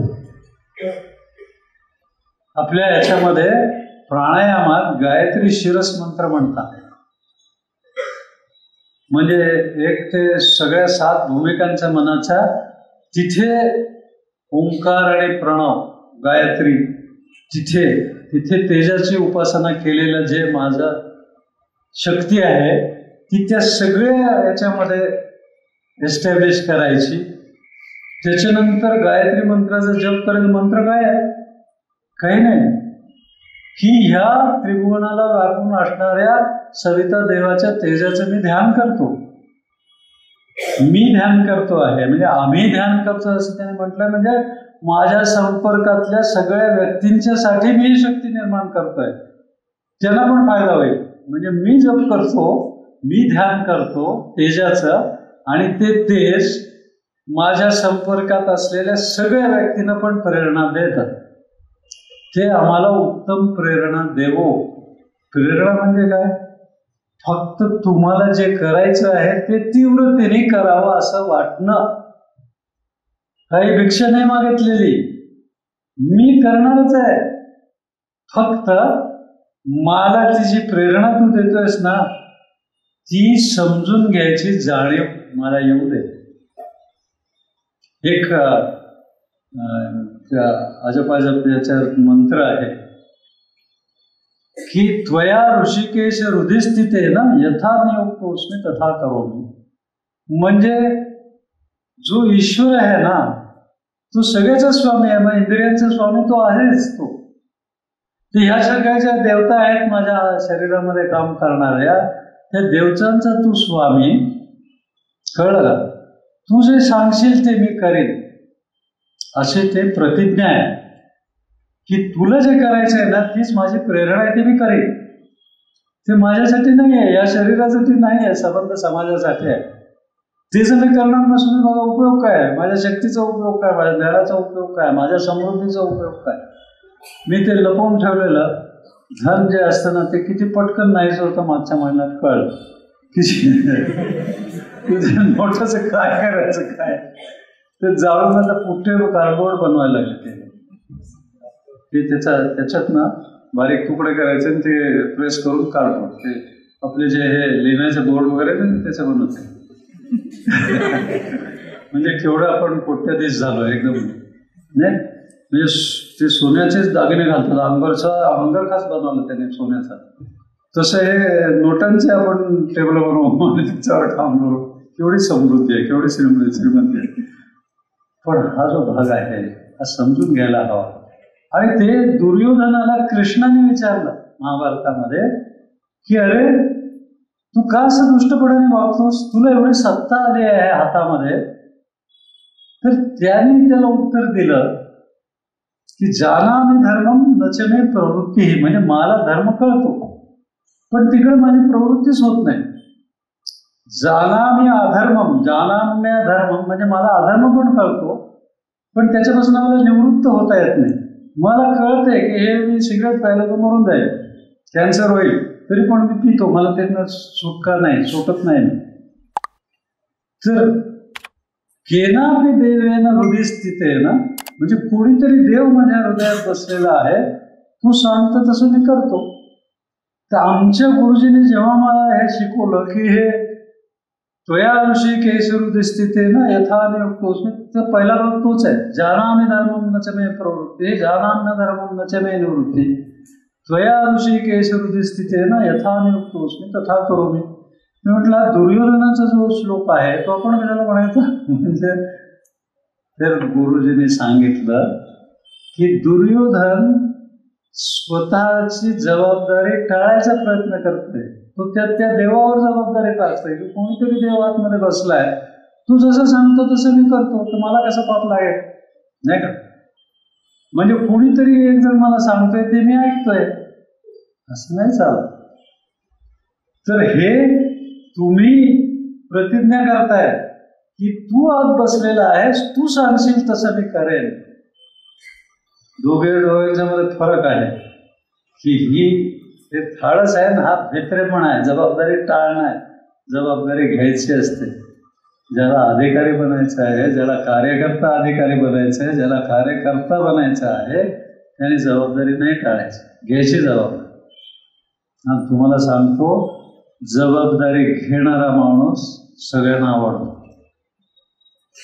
खालच्या लोकांना लगेच ते सांगायला लागतात, हे कशाला केलंस असं, कशाला तू केलंस, तुझी जबाबदारी आहे, तुला ते संपवेल, तुला अमुक करेल, तुला अमुक करेल. आणि वरचे अधिकारी पण आपल्याला म्हणतात की तुझी जबाबदारी आहे. येस, माझी जबाबदारी, मी केलंय, मी लिहायचा. मला ते होम मिनिस्टरने विचारलं, माझ्या विरुद्ध एन्क्वायरी चालू झाली, त्या एन्क्वायरीमध्ये होम मिनिस्टरना कळलं की येडा आहे, असं काय केलं, त्यामुळे तू असं कशाला लिहिलंस, आता मला तुला वाचणं अवघड झालं. मी म्हटलं सर नका वाचव मला, तुम्हाला जर असं वाटत असतं की माझी चूक झालेली आहे तर मला वाचण्याचा अधिकार नाही, तुम्ही द्या, मला शिक्षा मान्य आहे. त्यांना नवल वाटलं की असं कसं तू म्हणतोस.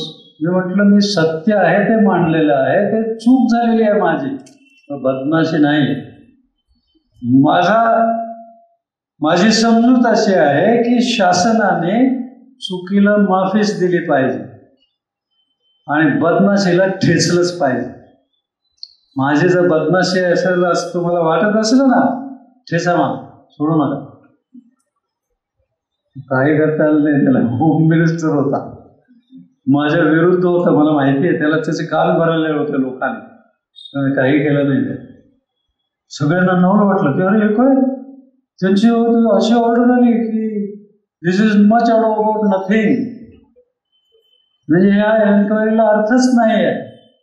ज्या एन्क्वायरीमध्ये मी डिसमिस व्हावा असा रिपोर्ट जातो, त्या एन्क्वायरीमध्ये माझ्या विरुद्ध असलेला होम मिनिस्टर डिसिजन देतो की दिस इज मच अबाउट नथिंग. मला कशी शिक्षा देऊ शकतील ते? मी जर सत्याच्या बाजूने उभा आहे, मी डिपार्टमेंटच्या बाजूने उभा आहे, मी गव्हर्नमेंटच्या बाजूने उभा आहे, मी लोकांच्या बाजूने उभा आहे, मला कशी शिक्षा देता तुम्ही? झोप नाही ना त्याला जन्मभर, त्याने शिक्षा दिली. हे ध्यानात घ्या तुम्ही, कशालाही घाबरायची गरज नसते, कशालाही. पण हे जे मागणं येतं त्यातलं काय आठवायचं, त्याला स्मृती परिशुद्धी असं म्हणतात. स्मृतीचा असंप्रमोश होतो, म्हणजे न विचारता ज्या गोष्टी डोक्यात येतात, भूतकाळातल्या, वर्तमान काळामध्ये सुद्धा आपल्याला हवंय ते मिळत नाही, त्याचा राग येतो ना, दुसऱ्याला मिळतो त्याचा मत्सर वाटतो ना, तसं वाटतं का नाही. जे उत्तम कार्य चाललेलं असेल ते मीच करायला पाहिजे असं कोणी सांगितलं? मोठी कवयित्री माझ्याकडे आली आणि ती म्हणाली, सर माझा स्फूर्तीचा झराच आटलाय. मी म्हटलं स्फूर्तीचा झरा आटत नसतो, तुझं लक्ष नाही आहे त्याच्याकडे, तुझं लक्ष भलतीकडे गेलंय. आणि असं कोणी सांगितलंय की सगळं काव्य तूच लिहिलं पाहिजे, उत्तम काव्य? तुझं जर स्फूर्तीचा झरा आटला असला तर काय उत्तम काव्य लिहिलं जात नाही? मी दर महिन्याला दर आठवड्याला उत्तम कविता वाचतोय, तर तू का नाही वाचत? तू उत्तम परीक्षण लिहितेस. I always admire you for that. ते लिहित राहा. तिचं परत स्फूर्तीचं जरा चालू झालं. माझं म्हणणं असं आहे की जे उत्तम असेल त्याचा सत्कारच करायचा, जे चांगलं असेल त्याच्या बाजूने उभं राहायची हिंमत दाखवायची, जे वाईट असेल ते टाकून द्यायचं. आपल्यामध्ये असेल ते इतरांच्या मध्येही असेल ते. कोणीही माणूस संपूर्ण चांगला आणि संपूर्ण वाईट असा नसतो. आपण पण नसतो. मी पण शिक्षा भोगतोय ना. मी हे इतकी बडबड करतो ते मी का बरं फॉलो करत नाही करत. म्हणजे माझा प्रमाद आहे हा की जे करायला पाहिजे ते करत नाही आणि मी शिक्षा नाही भोगायची. मी भोगतोय, मला चालताच येईना. म्हणजे माझ्या सिस्टीमला मला सांगायचं आहे की पुरे आता थांब. मी म्हटलं नाही, मी थांबायला तयार नाही. आणि मग विश्रांती घे. विश्रांतीला वेळ नाही. सकाळी 4:30 पासून सुरू दाबाडगा, रात्री केव्हा झोपलं पडलं तर झोपच येत नाही. मग काय करतात? मग ते मला सगळं करावं लागतं. पुन्हा मला रिकव्हरी व्हायची. आणि मी तुम्हाला सांगतो, मी फक्त होमिओपॅथीचं औषध घेतोय. ॲलोपॅथीचे औषध बंद केली, सबंध बंद नाही. आणि मी ह्या वर्षी 10-11 महिने पुण्यात येऊ शकलो नाही. मी केव्हाच तुमच्याशी येऊन बोलायला हवं होतं, नाही येऊ शकलो मी. 75% रोग दूर झाले. 25% आहे. तर तू पण आम्ही कमी करू.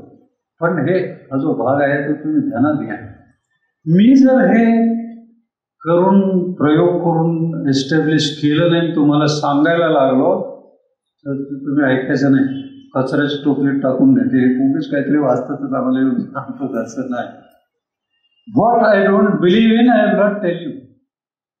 रंजन सोधी ट्रॅप शूटर, त्याला मी सांगितलं म्हणजे ट्रॅप शूटिंग मी केलेलं नाही, तू सांग मला कसं करता. आणि मग मी तुला तुझे मंत्र सांगतो, तू काय आठवायला पाहिजे काय नाही. ते सगळं झाल्यावर मेक्सिकोला त्याला पाठवलं लिंबू टिंबू म्हणून. म्हणजे टीममध्ये नाही तो, त्याला असंच पाठवलं स्वतःच्या खर्चाने. त्याचे वडील म्हणाले नालायक मुलगा आहे, 1.5 वर्ष त्याला काही बक्षीस मिळालं नाही, काही थर्टलाच येतो, काय बेकार तुम्ही त्याला मदत नका करू. मी म्हटलं मी तुम्हाला हे शेवटचं सांगतो, परत नाही सांग. खूप पैसे आले ते, त्यांच्याला ते पैशाला कमी नाही. त्यामुळे म्हणजे असंच फिरायला पण ते पाठवतील मेक्सिकोला. तर मेक्सिकोला वर्ल्ड कप होता, त्याला पाठवून दिलं.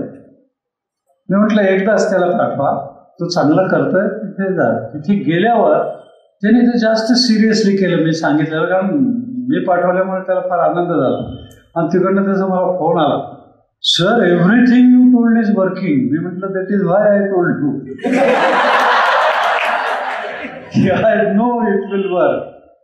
आणि त्या कॉम्पिटिशनमध्ये जगातले सगळ्यात उत्तम आलेले, कारण ऑलिम्पिकच्या क्वालिफिकेशनची कॉम्पिटिशन होती ती, सगळे उत्तम आले. त्यांना कोटा पाहिजे ऑलिम्पिकमध्ये, उगीच भाग घेता येत नाही सगळ्यांना. हे सगळे धारकरी आलेले, आमचे सगळे चॅम्पियन त्याच्या पुढे होते. ते कोणीही जे करू शकलं नाही त्यांनी वर्ल्ड रेकॉर्ड केलं.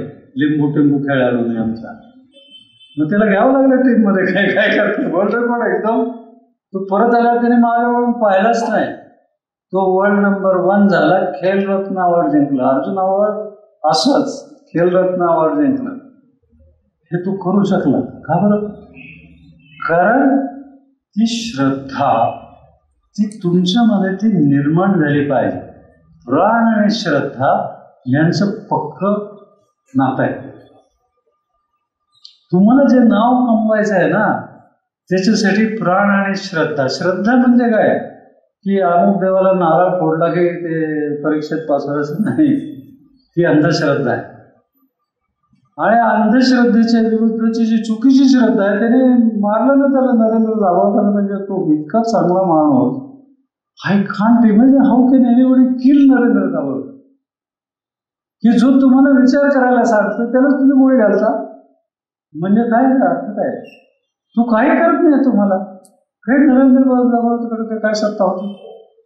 तू जे आर्ग्युमेंट करत होता ते त्याला घाबरले ते. म्हणजे त्याला मारणारे भॅड लोक होते, त्यांनी मारला झाला. कशाला मारतात नरेंद्र दाभोळकर? महात्मा गांधींना मारला.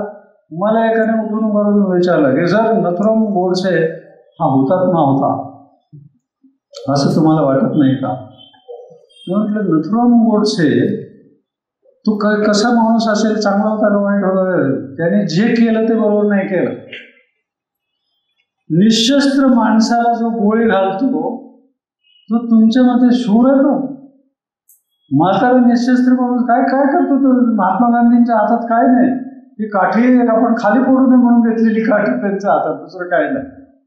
आणि तर तुम्ही गोळ्या घालता. मी म्हटलं गांधींना गोळ्या घालून नथुराम गोडसे संपला आणि गांधी अजून आहेत. हे समजायला पाहिजे तुम्हाला की ज्याच्यामध्ये ही शक्ती आहे तपाची, विचाराची, ती ईश्वरी शक्ती आहे.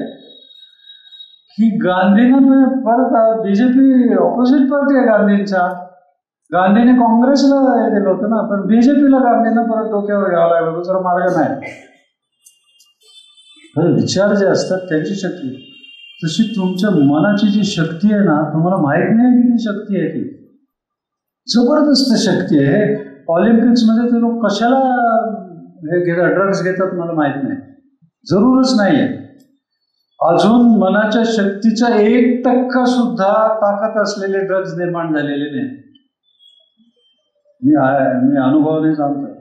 म्हणजे जे लोक माझे जिंकले ना तिकडे, काय जेवढे जिंकता आले तेवढेच आम्ही, म्हणजे जे चांगले होते, जे कमिटेड होते, त्यांना आम्ही तयार केलं, ते जिंकून आले ना. आणि प्रत्येकाची टेस्ट घेतली त्यांनी. जितके वेळा टेस्ट घ्यायचे तितके वेळा घ्या, प्रश्नच नाही आहे. केव्हाही या तुम्ही, आम्ही तयार आहोत.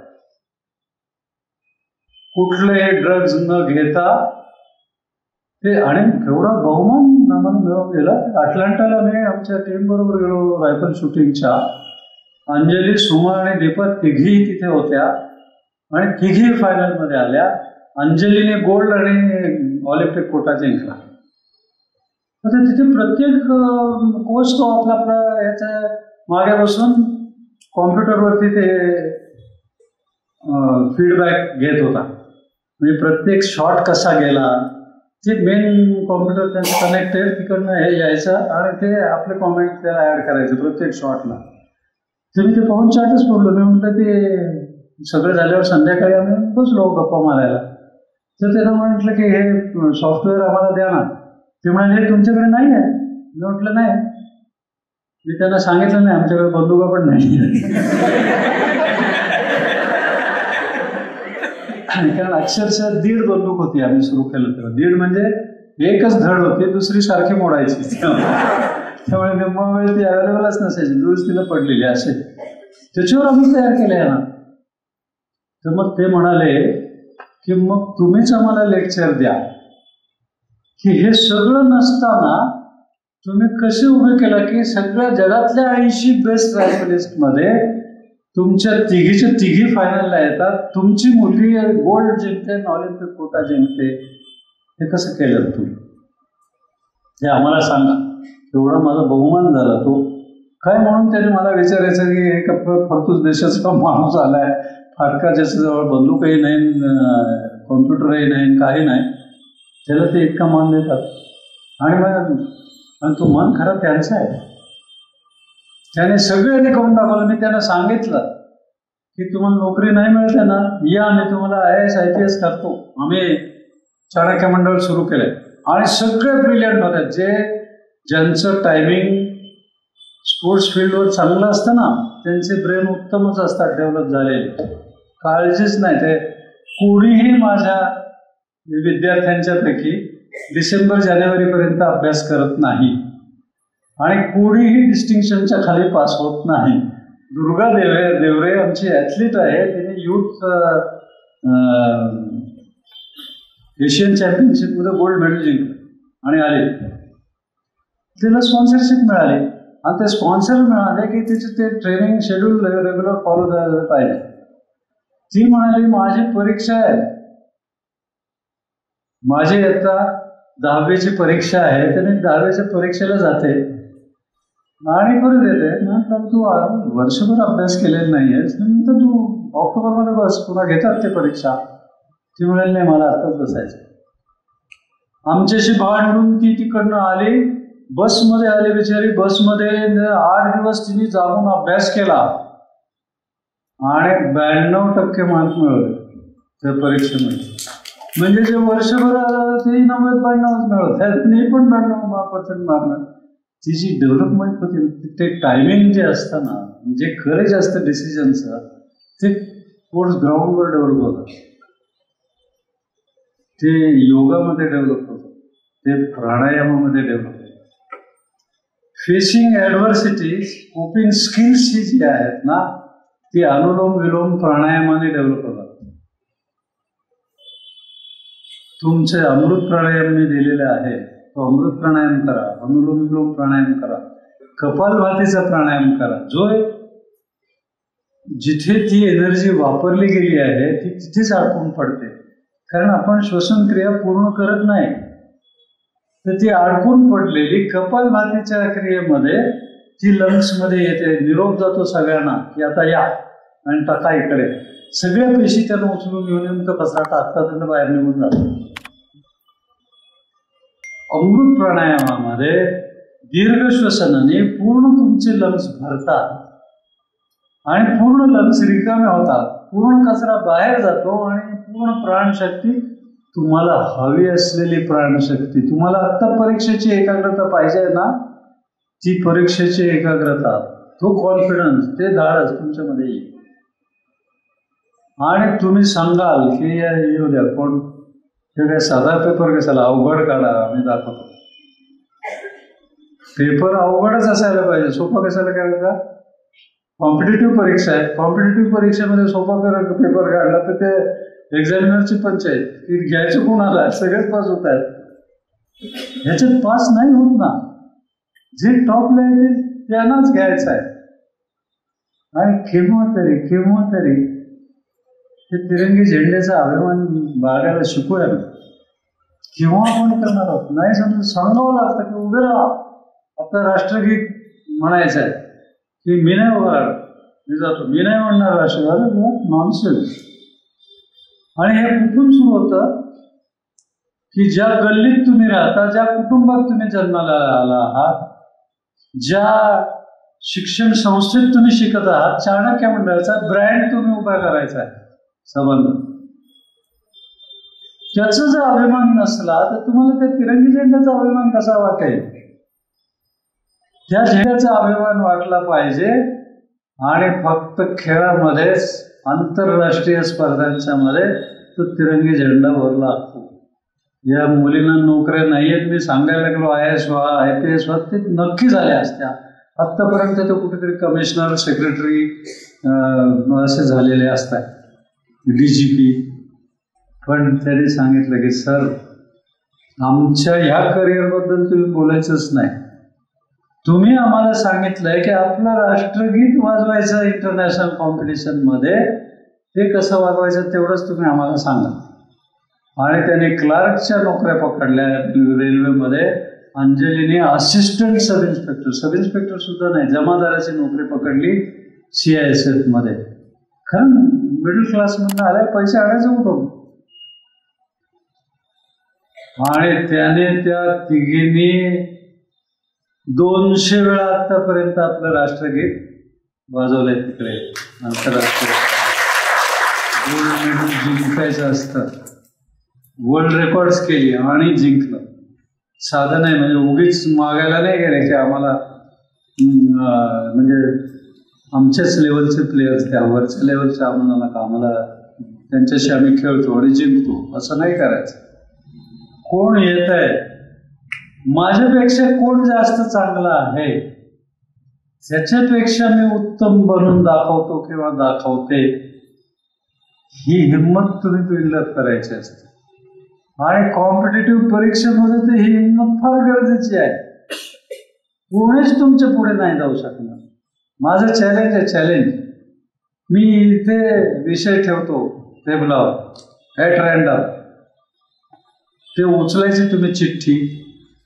5 वर्षामध्ये तुम्ही त्याच्यामध्ये इतके एक्सपर्ट बनू शकता की जगात सगळीकडे तुम्हाला बोलवतील, तुमच्याकडे येतील पत्ता विचारून कुठे, हे कुठे राहतात, ही शक्ती ज्ञानाची आहे, ही शक्ती कौशल्याची आहे. आणि हे सगळं आत्मसात करून पाहिजे तेव्हा हुकमी मांडण्याची शक्ती तुमच्या प्रत्येकामध्ये आहे. मी तुमच्याशी उलटी पैस घ्यायला तयार आहे, उलटी पैस, की तुम्ही हारून दाखवा. नाही दाखवत, पण तुमची कमिटमेंट कमी होता कामा नये, डेडिकेशन कमी होता कामा नये, पॅशन कमी होता कामा नये, आणि मेहनतीला मागे पुढे नाही पाहिजे. येऊ दे ना, की त्याला देवाला सांगायची हिंमत झाली नाही. त्याने विचार कुठलं संकट पाठवू तुझ्यावर. संकट नाही आलं तर ते देवाचं दुर्लक्ष झालंय आपल्याकडे असं समजायचं. काळजी वाटली पाहिजे की अरे सगळंच अनुकूल व्हायला लागलंय, म्हणजे देवाचा मला दिनदुबळ समजायला लागलाय का काय देव. त्याला सांगायचं ईश्वराला की डोंट अंडर एस्टिमेट मी, मला तर असं काय लहान पोरासारखं वागवत होतेस, माझ्या तोडीचं संकट पाठव, मी त्याला तोंड देऊन दाखवतो तुला. कारण देव परीक्षा घेत असतो, त्याला प्रमोशन द्यायचंय तुम्हाला. उगीच कशाला दिनदुबळ्याला प्रमोशन देईल तो तर समर्थ लोकांनाच प्रमोशन देणार. तो नाही विचारत कुठल्या जातीत जन्मालेला आहे, पॅलेसमध्ये जन्माला आहे का खाली याच्या खड्ड्यात जन्माला, काहीच नाही.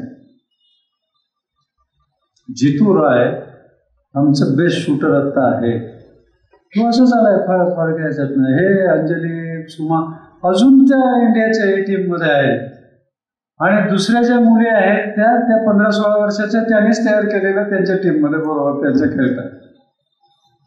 आणि ह्या आता म्हणजे यांची पुरं कॉम्पिटिशन करायला लागेल.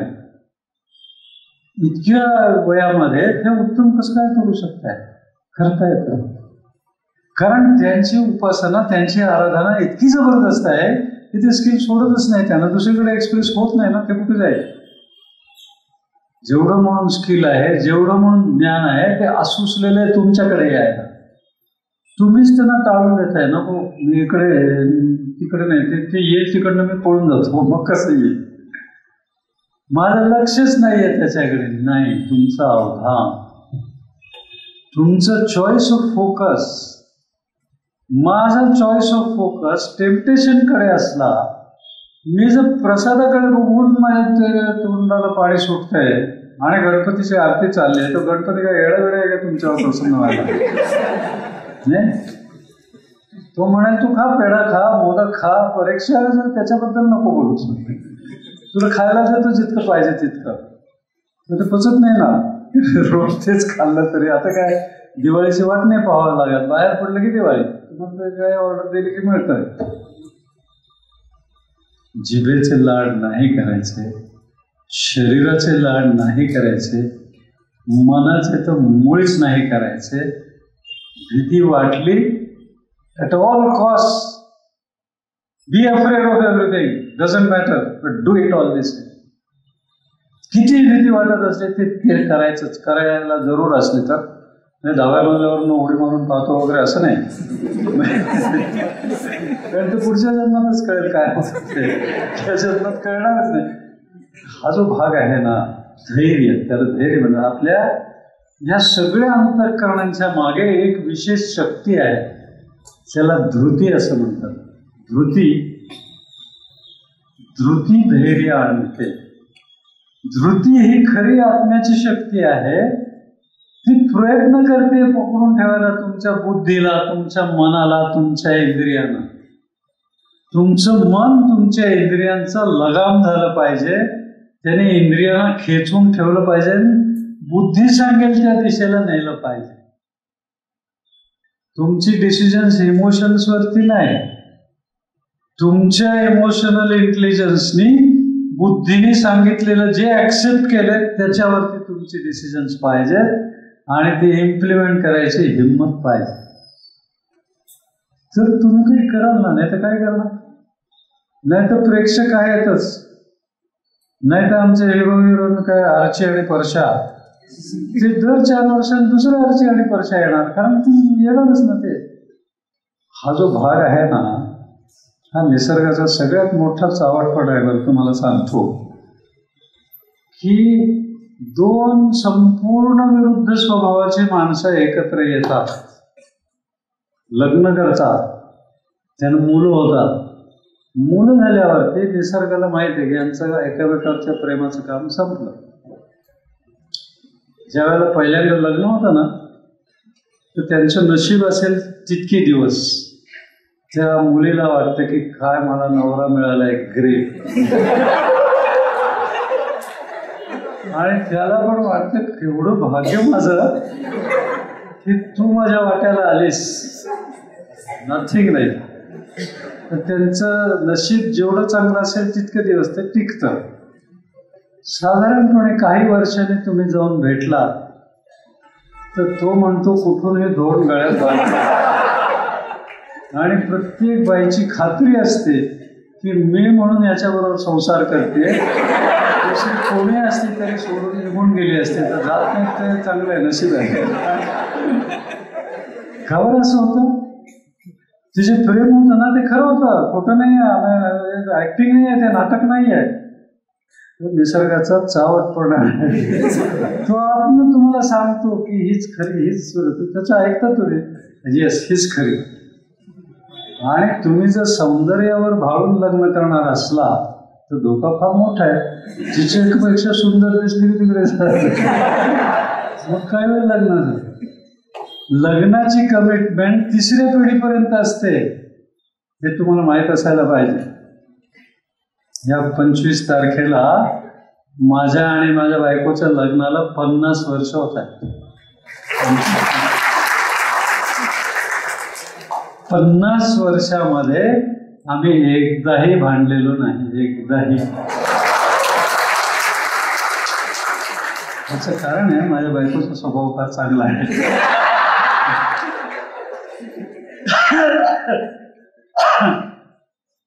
पण टीमवर्कचा हा बेसिक टेनट आहे, ॲग्री टू डिसॲग्री. दोन माणसं पूर्णपणे ॲग्री होणं शक्यच नाही या जगात, शक्यच नाही. तर जिथे मग पटत नाही ते फाईल करा आणि पुढे जा. कुठे ॲग्रीमेंट मिळतंय ते तर घ्या आणि ते घेऊन जा ना पुढे. आणि मी तुम्हाला सांगतो, आमच्या मुलांच्यावर ते संस्कार आपोआप झाले. आम्हाला काही करावं लागलं नाही त्यांच्यासाठी. माझा मोठा मुलगा ग्लॅक्सोस्मिथलाइन बिचायम कंपनी आहे, GSK, म्हणजे ग्लॅक्सो, आणि ते मर्जर झाला. त्याचं सिनियर व्हाईस प्रेसिडेंट आहे अमेरिकेत. त्याला केवढा मान आहे, म्हणजे त्याच्या वयाचं कोणीच त्या लेवलला पोचलेलं नाही संबंध अमेरिकेमध्ये. म्हणजे इंडियन सोडा, ते अमेरिकनचे नात्याचे असलं तरी ते देत नाहीत पोचते. 18 वर्ष त्यांनी एक संशोधन करून दम्यावरती हुकमी एका इंजेक्शनमध्ये बरा करण्याचं औषध शोधून काढलं आणि मग ती ट्रीटमेंट. तर त्याच्या, आणि ते युरोपियन युनियनमध्ये ॲक्सेप्ट झालं, अमेरिकेमध्ये पण आहे. ते फार पर्टिक्युलर आहेत, आपल्यासारखं नाही की या औषधाने ह्याला बरं झालं की त्यालाही बरं, त्याला बरं वाटलं की मग सगळ्यांना, असं नसतं. तिथे ते टेस्ट करतात आणि ते टेस्टमध्ये ठरतं की हे द्यायचं की नाही लोकांना. त्याने आर्थरायटिस पण शोधून काढलं होतं. आणि तो मला म्हणाला की बाबा हे जर पास झालं ना, आम्ही ज्यांच्यावर प्रयोग करतो ते सगळे खुरडत येतात आतमध्ये आणि नाचत परत जातात. ते डान्स बॅक. एका महिन्याभरात एवढा परिणाम. पण त्याच्यामध्ये काहीतरी फ्लॉ होता. एक साईड इफेक्ट एवढा जबरदस्त होता की पुढे त्याला कॅन्सर होईल जात, रिजेक्ट झाला. पण हे औषध दम्यावरचं ते उत्तम पास झाला. तो आला तेव्हा तो प्रमोशन झालं होतं, डायरेक्टरचा व्हाईस प्रेसिडेंट झाला होता. तर मग आम्ही त्याला विचारलं पुढचं प्रमोशन केव्हा. बाबा आमच्याकडे प्रमोशन्स असे काही बसलेली नसतात, आता मला पुढच्या प्रमोशनचा काही चान्स नाही आहे. म्हणजे 5-6 वर्षांनी तोपर्यंत मी कंपनीत टिकलो होतं. म्हणजे माझं मी म्हटलं पण ते आता ते सगळं वेडिंग चालू आहे ना, बाहेर काढून टाकतायत. तर मला त्यांनी मलाच सांगितलंय की कुणाला काढायचं कुणाला नाही ते तू ठरव. त्यामुळे मला काढायचं की नाही ते मीच ठरवणार आहे, त्यामुळे ते मला काही काढणार नाही. पण त्या संशोधनानंतर एकदम त्याचं फोन आलं तिकडनं की बाबा मला त्याने प्रमोशन देऊन सिनियर व्हाईस प्रेसिडेंट, म्हणजे डबल प्रमोशन दिलंय. म्हणजे व्हाईस प्रेसिडेंटच्या मी 3rd ग्रेडमध्ये होतो, तर मी 2nd ग्रेड ती सोडली, एकदम सिनियर व्हाईस प्रेसिडेंट. म्हणजे त्या कंपनीच्या टॉप एचेलॉनमध्ये आला तो. मी म्हटलं असं कसं काय झालं एकदम. त्यांनी सांगितलं असं. मी म्हटलं मग सेलिब्रेट काय करणार आहे सेलिब्रेशनसाठी. तुम्हाला कमिंग टू इंडिया येणार नव्हतं या वर्षी, पण आता मी येतोय, let us go and celebrate. ही जी शक्ती आहे ती त्यांनी कमवली ना. आणखी काय पाहिजे, दुसरं नाही लागत काही. तुमच्या मुलांच्या विषयी लोकांनी कौतुक करावं. मुलांचं जाऊ दे हो, चाणक्य मंडळाची पोरं तिकडे बाहेर जातात, ते जे कौतुक आम्ही ऐकतो ना, असं अभिमानाने फुलून येतं. सांगतो तुम्हाला, आसामला मी गेलो. आसामला तिकडे मी गेलो म्हणून त्याने एक डिनर ठेवलं की सिनियर ऑफिसर्स, रिटायर्ड ऑफिसर सगळे आले. म्हणजे आमची फ्रॅटर्निटी असते आयबीची, पोलीसची वगैरे, सगळे आले. आणि आले त्याच्यामध्ये डिस्कशन चालू होतं की कसं पुढच्या पिढीचे ऑफिसर कसं आहे, ब्युरोक्रेसी कशी आहे, ते आपण येत असते. तर त्याने एका ऑफिसरची भलतीच तारीफ केली. ते म्हणजे तो जोरहाटला कलेक्टर आहे ना दादा. मी ऐकलं, तर सगळेच जण तारीफ करतात, फार चांगला. तर म्हटलं कोण आहे, त्याचं नाव काय आहे. विशाल सोळंकी. विशाल सोळंकी इकडे माझा फेवरेट होता तो. आणि तो म्हणजे त्याला काळजी ही की आता माझा अभ्यास पूर्ण होईल की नाही. म्हटलं वेळ आहेच, तुझ्याकडे जो अनुभव आहे ना तो इतका रिच आहे की इंटरव्ह्यू मध्ये you will go like a bullet. आणि तुला काही करायचं नाही. आता ते रिव्हिजनच आहे ना, 4 महिन्यामध्ये रिव्हिजन होत नाही. 3 तास रोज, खूप भरपूर झाला अभ्यास. एवढा अभ्यास मी कधीच केलेला नाही, मला स्टॅमिनाच नाही तेवढा करायचा. आणि मी सगळ्या परीक्षांमध्ये पहिला आलो, इकडे टॉपला आलो. हे सगळं काही अवघड नाही आहे. तुम्हाला खरंच सांगतो, academics is the easiest part of education. Easiest. आपण उगीच त्याचा भाव करतो. एकच गोष्ट करायची, एकच. प्राणायाम करा. Focus on breathing. Shift the focus on what you are doing. अभ्यास करत असलं तर अभ्यासावर, सिनेमा पाहत असलं तर सिनेमावर. कर्मणूक सुद्धा अत्यंत महत्वाची आहे. कर्मणूक पण करून घ्यायची, पण ती संपल्यावर ते आर्चिन परीक्षा काय करत होतो ते आपलं लहानपणी राहून गेलं का काय. आपल्याला कुठली आर्ची चांगली वाटली असते वगैरे, ते झालं ना, ते तिकडचं ते. पण ते स्वप्न येत आता आम्हाला. खरंच सांगतो की हे जी सिनेमामध्ये गाणी असतात ना, ती सगळी प्रणयगीत आहेत. आणि प्रणयगीतामध्ये सुद्धा काही आनंदाचे आहेत, काही भकास आहेत, ते सगळं आम्हाला आवडतं. अजून लता मंगेशकर आणि मोहम्मद रफी आणि त्यांचीच गाणी आम्हाला ते ऐकावीशी वाटतात. ते तुमची अधूनमधून एखादं गाणं आवडतं, बाकी सगळे काय झिंगझिंग झिंगाट ना, आम्हाला ते समजत नाही. पण ते मेलडीचं त्या वेळेला जे होतं, पण त्याच्या मागचा भाव काय होता की तुझ्याशिवाय मी कसं जगू. आणि म्हणजे जमाना इतका दुष्ट आहे की आपल्या मध्ये आलेला आहे, हे सगळं त्याच्यामध्ये होतं. आणि जमाना दुष्टच असतो, अजून तो सुष्ट झालेला मी पाहिलेलं नाही. ते सगळं तुमच्या प्रेमाच्या आड येणार, तरी हे प्रेम करतात.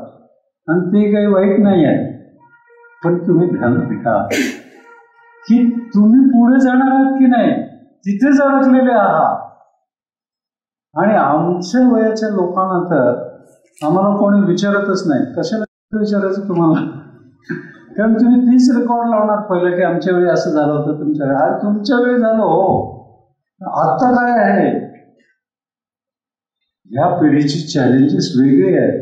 त्यांची चॅलेंज, तुमचं चॅलेंज कॉम्प्युटर टेक्नॉलॉजी आहे, तुमचं चॅलेंज आहे. आणि तुम्ही ते इतकं सहज अपसार केलंय की अजून मी ठेच करतोय त्याच्यामध्ये. कॉम्प्युटरचा इलिटरेट माणूस आहे मी अजून.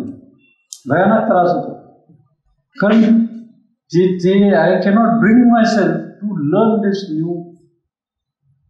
New field, new vista which has open. मी आपलं ते जुनं ते सगळं मला आठवतं. ते त्याच्यात माझा कॉम्प्युटर बंद पडला की मी पण बंद. मला समजतच नाही काय करायचं. मग कोणीतरी सापडलं तर आत्ता मी याच्यामध्ये लेख लिहिला. आज आला असेल तो, मला पाहायला नाही मिळाला कारण इकडे पुण्यात येत नाही ते दिव्य मराठीमध्ये. दिव्य मराठीमध्ये एका आड एक सोमवार माझा मोटिवेशनचा लेख येत असतो. या सोमवारचं खूप महत्त्वाचं आहे. तुम्ही कॉम्प्युटरवर वाचा, दिव्य मराठी टाकलं की ते येतं आणि एडिटोरियल पेजच्या बाजूला तो लेख छापतात. तर इकडे मी आलो तर माझा कॉम्प्युटर म्हणजे कॉम्प्युटरवर नव्हतोय, पण ते हेच लागत नाही काय इंटरनेट. आणि ते काही केल्या माझे ते जे फॉन्ट्स आहेत ते ओपनच होत नाही. मी मराठी त्याच्यावर टाईप करतो. तर मी बंद केलं, हाताने 5 पानं लिहिलं. चाणक्य मंडळमध्ये गेलो. एक ब्रिलियंट मुलगा आला, त्याने 5 मिनिटात ते करून आणलं, स्कॅन करून याच्यावर आणलं, ते टाकलं. मला एक समोर कॉम्प्युटर दिला, खटखट करत ते गेला तो मेसेज. आता मी नाही तर काळजीत पडलो असतो की मी कुठे कसं पाठवू, त्यांना उशीर झालेला आहे, पोचपर्यंत काय नाही, त्याने 5 मिनिटात पाठवून दिला. म्हणजे इतकं चांगला लेख लिहिल्यावर मला ते अडकलं. आसमान से टपके और खजुरी में अटके. ते उत्तम नॉलेज आहे, पण ते पोचत नाही ना लोकांच्यापर्यंत. ते कसं करणार, कुठे लिहिणार, ते कसं काय, सगळं प्रॉब्लेम आहे. पण तुम्हाला काही येत नाही, झटाझट तुम्ही करून टाकता. ही शक्ती आहे तुमची, पण तुमची एकाग्रतेची शक्ती नका हरवू. तुमचं चॉईस ऑफ फोकस काय करायचं आहे आणि काय नाही, तुमचं टाइम टेबल तुम्ही ठरवायचं आहे. किती वाजता झोपायचं, किती वाजता उठायचं आणि येत्या 24 तासात काय करायचं, एवढी शिस्त. आणि दुसरं, प्रॉब्लेम आला की लक्ष श्वासावर आणि लक्ष ऍक्शन. जे करायचं असेल ते, एवढं तुम्ही जरी केलं ना तरी माझं चॅलेंज आहे. तुम्ही म्हणजे कसे सिलेक्ट होत नाही. जितके तुम्ही बसाल परीक्षेला तितकेच आहे पाहिजे. अर्थ नाही तर ते अटेम्प्ट्स असतात, ते कसे करतात की government wants you to qualify to become a government officer. ते जज करायचा प्रयत्न चाललेला आहे. तर यू टेल देम की तुम्ही ज्याला शोधता आहात ना तो मी, पण तुम्ही जाऊन तिथे तो मी नव्हेच म्हटलं तर परत येणार. हे तुमचीच खात्री नाही आहे की त्याला ज्याला शोधतायत तुम्ही आहे अशी जर खात्री नसली तर कसं होणार. You first convince yourself, yes I am that person. ही श्रद्धा आहे, बाकीच्या सगळ्या अंधश्रद्धा आहे. तुम्हाला खोटंच वाटायला लागलं त्याला भ्रांती दर्शन असं म्हणतात. की ज्या 3 हे टप्पे फार महत्वाचे आहेत. पहिला टप्पा अलब्ध भूमिकत्व, म्हणजे ज्या लेवलवर तुम्हाला पोचायचं ते पोचतच नाही. धडपड करतोय घसरून परत खाली येत नाही. अनवस्थितत्व, म्हणजे ज्या भूमिकेवर पोचलात तुम्ही तिथे टिकत नाही, तिथं खाली येतात.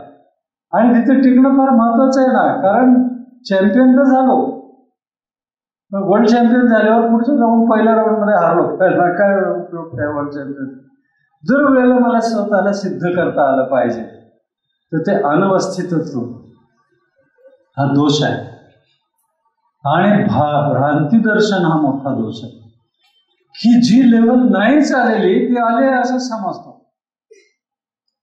एका विद्यार्थ्याने मला सांगितलं, त्याने नेपोलियनचं चरित्र वाचलं. नेपोलियनचं चरित्र फार इन्स्पायरिंग आहे, पण त्याने येऊन मला असं सांगितलं, सर मला असं वाटतं की त्या जन्मामध्ये मीच नेपोलियन होतो.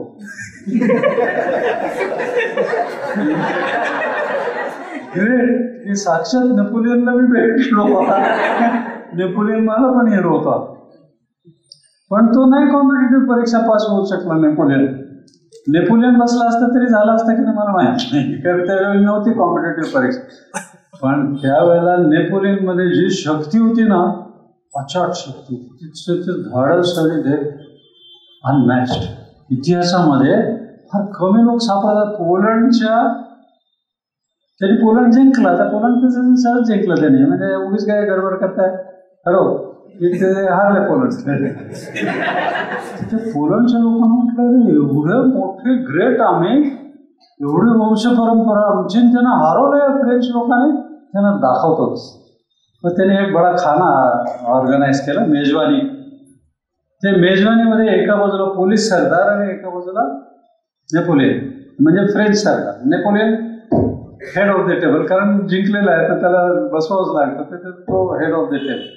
आणि प्रत्येक पोलीस सरदाराने आपल्या मागच्या पिढ्यांच्या मध्ये कोण ग्रेट होऊन गेले त्यांची सगळ्यांची नावं सांगितली, वंश परंपरा, वंशावळ, की माझ्या याच्यामध्ये अमुक अमुक त्याच्या वंशातला मी आहे. मग त्याच्यामध्ये आणखी मोठे असे झाले, आणि आपल्याकडे गोत्र सांगतात, प्रवर सांगतात, की मी कौशिक गोत्रातला आहे, विश्वामित्र ज्याची गायत्री मंत्र जो ना का, पण मी काय करतोय तेच बाजूला. आणि कौशिक हे खूप मोठं, म्हणजे अघावर्षण सुप्त ज्यांनी सुद्धा, हे सगळे माझे जुने, म्हणजे त्यांच्या गोत्रातलं आहे ना मी, इतके मागे गेलं तरी ते ग्रेट सगळे, पण मी काय करतोय त्याचं काहीच नाही. तर त्यांनी सगळ्यांनी सांगितलं. आता नेपोलियनच्या सरदारांच्या खाली गेल्या, एकाचा बाप धोबी होता, एकाचा बाप नावी होता, ते कसं सांगणार की माझा बाप धोबी आहे. त्यांना फार वाईट वाटलं की असं सांगायचं. पण यांचे सगळे बडबड संपल्यावर नेपोलियन उठून उभा राहिला आणि म्हणाला की आम्हाला तुम्ही हे सगळं जे सांगितलीत नावं ते फार बरं वाटलं, त्यांच्याबरोबर खाना घ्यायला आम्हाला आवडलं असतं. तुम्ही थोर लोकांचे वंशज आहात, आम्ही थोर लोकांचे पूर्वज आहोत. आवर क्लॅन स्टार्ट्स विथ अस. तर तुम्ही ज्यांची नावं सांगतायत त्यांच्याबरोबर आम्ही खाना घ्यायचा, पण तुम्हाला चालवून घेऊ आम्ही. चालवूनच घ्यावं लागतं. नुसतं जो मी छत्रपती शिवाजी महाराजांच्या वंशातला आहे, मी समर्थ रामदासांच्या वंशातला आहे. अरे ते समर्थ रामदास होते, ते छत्रपती शिवाजी होते, तू काय करतोय तिथे टाचा घासतोय, काय तू करू शकत नाही, कशाला सांगायचं. तुमच्या वंशाला तुमचा अभिमान वाटला पाहिजे असं काम केलं तर काही केलं, नाही तर कशाला सांगायचं त्यांचं नाव. आणि नसलं कोणी तुमच्या वंशामध्ये, काही काळजी नाही आहे, तुमचा वंश तुम्ही सुरू करायचा. प्रत्येकाने ते सांगितलं पाहिजे, सगळ्या नातेवाईकांनी सांगितलं पाहिजे, तो आहे ना त्याचं माझं नातं आहे. पण जो खराब निघाला ना त्याचं नातं लपवतात, नाही नाही ते दुसरे आहेत ते, आमचं नाही. तशी पाळी आणायची नाही कोणावरही. तुमची तयारी ही पाहिजे आणि प्रत्येकामध्ये आहे, तुम्हाला शंकाच नाही, शंकाच नाही. आम्ही ते म्हणून मी ते रामकृष्ण परमहंसांची गोष्ट नेहमी सांगतो की एक माणूस आपल्या मुलाला घेऊन चालला होता बाजारात ना, तर चोराला शिपाई पकडून नेत होते. मुलाने विचारलं बाबा कोण आहे, त्याच्या भोवती शिपाई का आहे, तर त्या बापाने सांगितलं की तो चोर आहे, त्याला पकडलाय, आता त्याला शिक्षा होईल, मग तो जेलमध्ये जाईल. मग थोडं पुढे गेल्यावर त्या नगरीचा राजा आला, त्याच्या भोवती पण शिपाई होते. मुलगा म्हणाला बाबा दुसरा चोर आला. बाप म्हणाला हळू बोल, घरून मारतील आपल्याला, हा राजा आहे, काय फरक आहे, त्याच्या भोवती पण शिपाई होते, ह्याच्या भोवती पण शिपाई आहेत, जमीन आसमानाचा फरक आहे. त्याच्या भोवती जे शिपाई होते त्यांच्या ताब्यात तो चोर होता, त्याला काहीही करायचं स्वातंत्र्य नाही. नेतील तिकडे जायचं, ठेवतील तिथे राहायचं, देतील ते खायचं. पण हा राजा जो आहे त्याच्या भोवतीचे शिपाई त्या राजाच्या नियंत्रणाखाली आहेत, त्याचे नोकर आहेत, त्याचे गुलाम आहेत. ते तो म्हणेल ते करतील, म्हणतील तिथे, म्हणेल तिथे नेतील, आणि ज्या क्षणाला तो म्हणेल की आता तुम्ही घरी जा, ते राजा मुक्त आहे, त्याचे शिपाई निघून जातील.